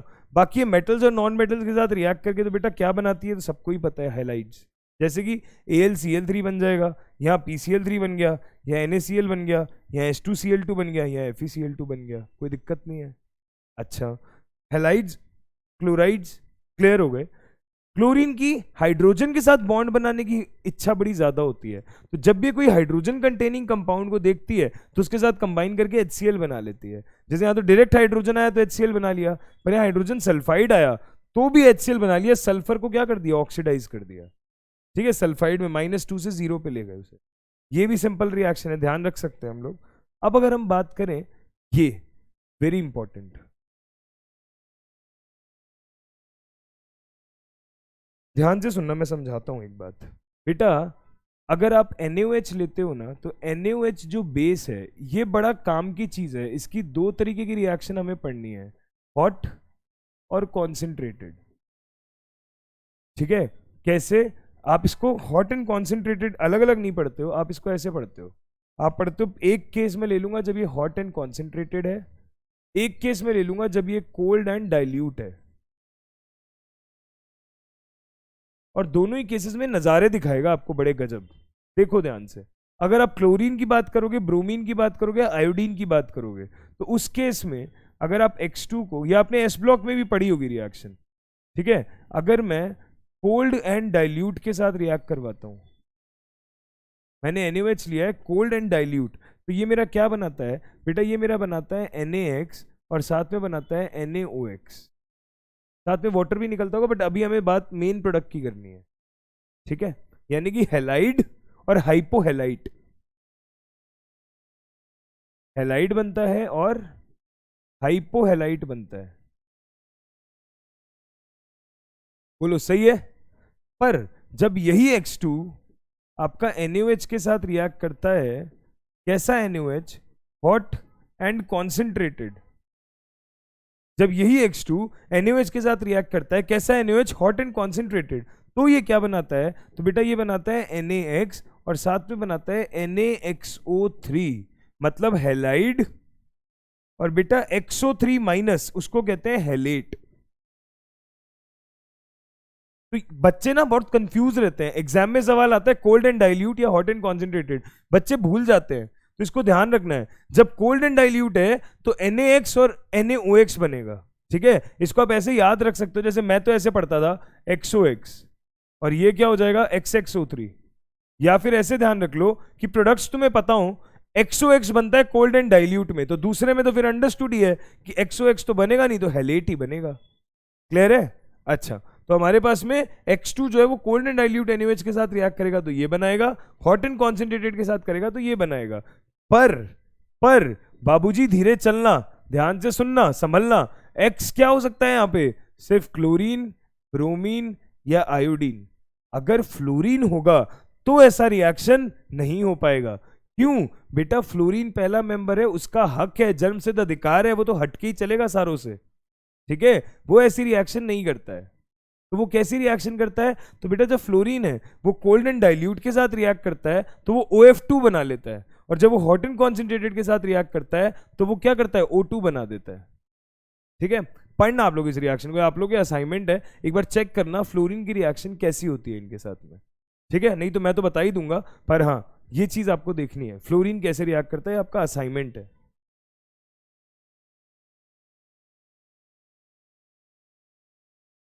असाइनमेंट है क्या? आपको चेक करना है फ्लोरीन NaOH के साथ कैसे रिएक्ट करता है दोनों केसेस में, कोल्ड एंड डाइल्यूट में, हॉट एंड कॉन्सेंट्रेटेड में। मैंने बता दिया ऑल दो, बट स्टिल, ठीक है। अगर एक जनरल बात हमने कर ली तो अब तुम्हें स्लाइड समझ में आ जाएगी कि जब कोल्ड और डाइल्यूट बेसिस लेते हैं तो क्लोरीन जो है वो क्लोराइड बनाता है और हाइपोक्लोराइट बनाता है, मतलब हैलाइड और हाइपोक्लोराइट। जब हॉट एंड कॉन्सेंट्रेटेड लेते हैं तो हैलाइड बनाता है और हैलेट बनाता है। मतलब कुछ ऐसी रिएक्शन होती है कि जब chlorine cold and dilute NaOH के साथ होता है ना तो NaCl NaOCl और वाटर बनाता है, पर जब वो आपका हॉट एंड कॉन्सेंट्रेटेड के साथ होता है तो NaCl NaClO3 और वाटर बनाता है, ठीक है। क्लोरीन की बात हो गई। बेटा जब ये बात हो गई और आपको ये वाली इसकी स्ट्रक्चर में समझ में आ गई सारी बातें, तो हम शुरू करते हैं आगे की चर्चा। अब जब ये ड्राई स्लेक लाइम के साथ में होता है, जब ये ड्राई स्लेक लाइम के साथ में होता है तो बेटा ये क्या देता है? Bleaching powder. स्लेक लाइम मतलब CaOH होल ट्वाइस। जब ये CaOH होल ट्वाइस के साथ होता है तो क्या देता है आपका? Bleaching powder. ब्लीचिंग पाउडर क्या हो जाता है? CaOCl2, ठीक है। ये Cl2 मैंने अलग से क्यों लिखा है? क्योंकि बेटा ब्लीचिंग पाउडर ऐसा होता है, एक हाइपोक्लोराइट आयन होता है और एक क्लोराइड आयन होता है उसके अंदर। तो CaOCl2, एक क्लोरीन ऑक्सीजन से जुड़ा होता है, एक क्लोरीन डायरेक्ट कैल्शियम से जुड़ा होता है। ये स्ट्रक्चर आपको पता होना चाहिए। अगर एग्जैक्ट कॉम्पोजिशन देखोगे ना ब्लीचिंग पाउडर का तो ऐसा होता है। ये हो सकता है जेई वाला पूछ ले, तो पता होना चाहिए अपने को। मतलब जो जो चीजें काम में आ रही है सारी जोड़ दी अपन ने। ये भी इसके साथ जुड़ा हुआ है, कुछ बचा हुआ ये भी होगा, और पानी भी साथ में है। जितनी चीजें इस रिएक्शन में बन रही थी सबको जोड़ दिया मैंने एक साथ, ठीक। चलो ब्लीचिंग पाउडर की बात हो गई। अब हमने बोला क्लोरीन हाइड्रोकार्बन्स के साथ कैसे रिएक्ट करता है। तो बेसिकली बेटा ये है तो ऑर्गेनिक का पॉइंट। ऑर्गेनिक में तुम हैलोजिनेशन पढ़ोगे हाइड्रोकार्बन्स के अंदर, बट हमें तो एक एप्लीकेशन बताना था, उसका प्रॉपर्टी बताई थी, तो हमने सारे पॉइंट्स कवर कर लिए। जब सैचुरेटेड हाइड्रोकार्बन लेते हैं ना एल्केन, तो वहां सब्सटीट्यूशन रिएक्शन होता है, एक H जाता है और क्लोरीन जुड़ जाता है, तो एक H जाएगा तो CH3Cl बन जाएगा। अब फिर से रिएक्शन कराओगे तो एक और H जाएगा और CH2Cl2 बन जाएगा। फिर से रिएक्शन कराओगे तो एक और H जाएगा, CHCl3 बन जाएगा, क्लोरोफॉर्म। फिर से रिएक्शन कराओगे लास्ट वाला हाइड्रोजन भी निकल जाएगा, CCl4 बन जाएगा। तो एल्केन के केस में सब्सटीट्यूशन रिएक्शन होता है। पर अगर एल्कीन है ना, अनसैचुरेटेड हाइड्रोकार्बन है, तो उस केस में एडिशन प्रोडक्ट बनता है। जो डबल बॉन्ड होता है ना यहाँ, अगर इस पे क्लोरीन आएगा तो डबल बॉन्ड को क्या करेगा, तोड़ देगा, तोड़ देगा तो खुद जुड़ जाएगा।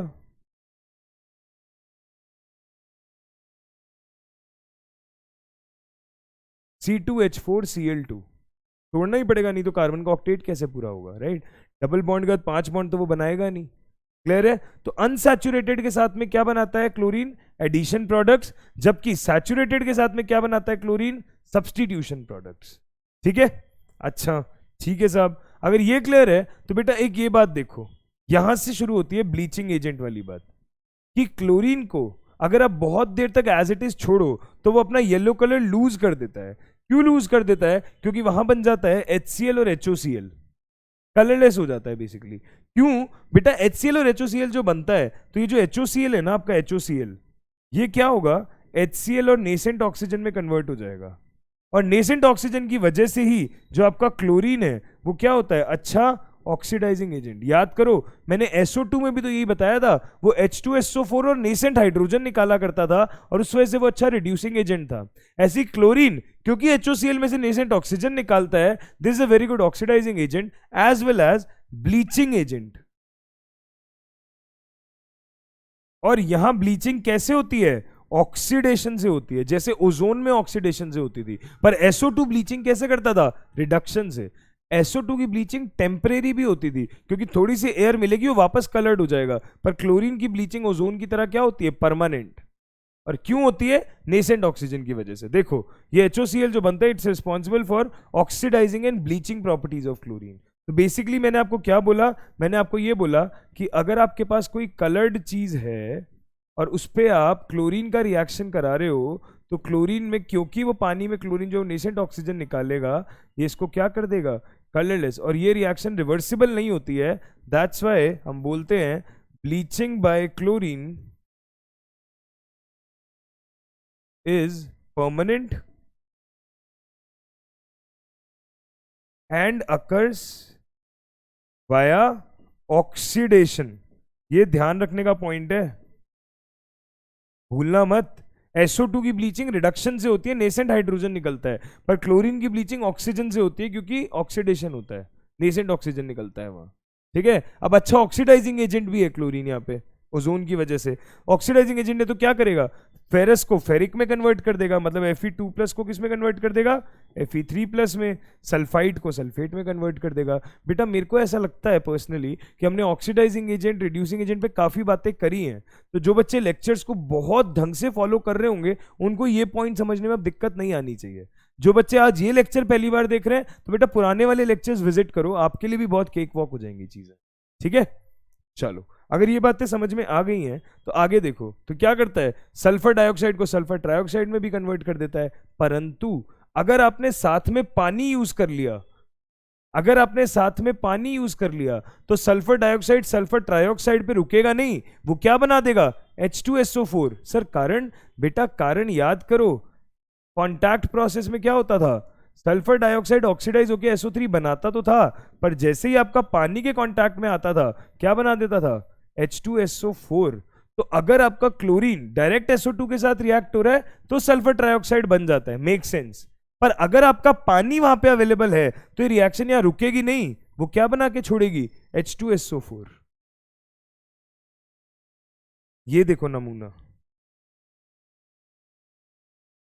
बच्चे कहते हैं सर आपने कहा था SO2 तो SO3 में कन्वर्ट होता है, ये तो गलत है। तो बेटा मैंने उसके बाद ये भी तो कहा था कि अगर पानी भी प्रेजेंट है तो SO3 पे रिएक्शन रुकेगी नहीं, H2SO4 तक जाएगी। ठीक है, बाकी में तो देख लो, फेरस को फेरिक में कन्वर्ट कर दिया, खुद आपका रिड्यूस हो गया क्लोरीन से Cl- में। यहाँ सल्फाइड को सल्फेट में कन्वर्ट कर दिया। आयोडीन में भी वही केस है, आयोडीन को आयोडेट में कन्वर्ट जरूर करेगा, पर यहाँ रुकेगा नहीं। अगर पानी है तो कहाँ जाएगा, आयोडिक एसिड में, HiO3 में। ठीक है, चलो जी, अगर आपको ये प्रॉपर्टी भी समझ में आ गई इसकी बढ़िया से, तो अब हमने क्या बोला, इसके ब्लीचिंग एजेंट की बात कर लेते हैं। ब्लीचिंग एजेंट हम ऑलरेडी डिस्कस कर चुके हैं कि ये पानी के साथ रिएक्ट करके HCl और HOCl बनाता है, और जो HOCl है वो फर्दर टूट के HCl और नेसेंट ऑक्सीजन बनाता है। तो 2 मोल तो HCl के इकट्ठे हो गए, और ये जो नेसेंट ऑक्सीजन निकल गया यहाँ पे, this is responsible for the bleaching agent, जो कलर्ड सब्सटेंस को क्या कर देता है, कलरलेस कर देता है। राइट, क्लोरीन आसान है ना, आपने प्रेपरेशन पढ़ी, आपने प्रॉपर्टीज पढ़ी, आपने ब्लीचिंग एजेंट डिस्कस किया, और अब आपने बात कर ली इसके यूजेस की। अगर आप इसके यूजेस की बात करो तो बेटा ये पॉइजनस गैसेस बनाने के काम में आती है, जैसे फॉस्जीन, फॉर्मूले पता होना चाहिए, इन पे डायरेक्ट क्वेश्चन आ सकते हैं, टीयर गैस या मस्टर्ड गैस। और भी क्लोरीन के यूजेस है बट ये एक इंपॉर्टेंट यूज है, ठीक है। तो पॉइजनस गैसेस बनाने के भी काम में आती है। क्लोरीन पूरा समझ में आ गया अच्छे से, प्रेपरेशन समझ में आ गई, प्रॉपर्टीज समझ में आ गई, पानी के साथ वाली रिएक्शन समझ में आ गई, cold and dilute NaOH, hot and concentrated NaOH वाली रिएक्शन समझ में आ गई। XOX वाली ट्रिक याद रखेंगे हम, कोल्ड एंड डाइल्यूट में XOX होगा तो दूसरे में तो हैलेट ही होगा, भूलना नहीं है, राइट। अच्छा, अगर ये सारी बातें समझ में आ गई तो बेटा इसके साथ हम आज का लेक्चर करते हैं दी एंड। पहले थैंक यू गलती से आ गया था, मैं अगली स्लाइड पे आ दो, गलती से ये वाली स्लाइड खुल गई, तो हम लोग थैंक यू नहीं करने जा रहे थे उस वक्त। हमने क्लोरीन पढ़ लिया है, आपको डीपीपी मिल जाएगी इस सेशन के बाद में। डीपीपी में जितना आज मैंने पढ़ाया है, हर टॉपिक का कोई ना कोई सवाल आपको मिलेगा, सारे सवाल टाइम सेट करके अच्छे से कर लेना दोस्त, तभी अगला लेक्चर और बढ़िया से समझ आएगा। अगले लेक्चर में हम बातचीत करेंगे HCl की, हम बातचीत करेंगे इनके ऑक्सी एसिड्स की, हम बातचीत करेंगे इंटर हैलोजन कंपाउंड्स की, और इसी के साथ में हम ग्रुप 17 को क्या दे देंगे, श्रद्धांजलि। फिर एक ही ग्रुप बचेगा, ग्रुप 18, और ये चैप्टर क्या हो जाएगा, ओवर। PYQs करेंगे और हम अगला चैप्टर अपना स्टार्ट कर देंगे, ठीक है। तब तक के लिए थैंक यू सो मच, पढ़ते रहिए, बाय बाय।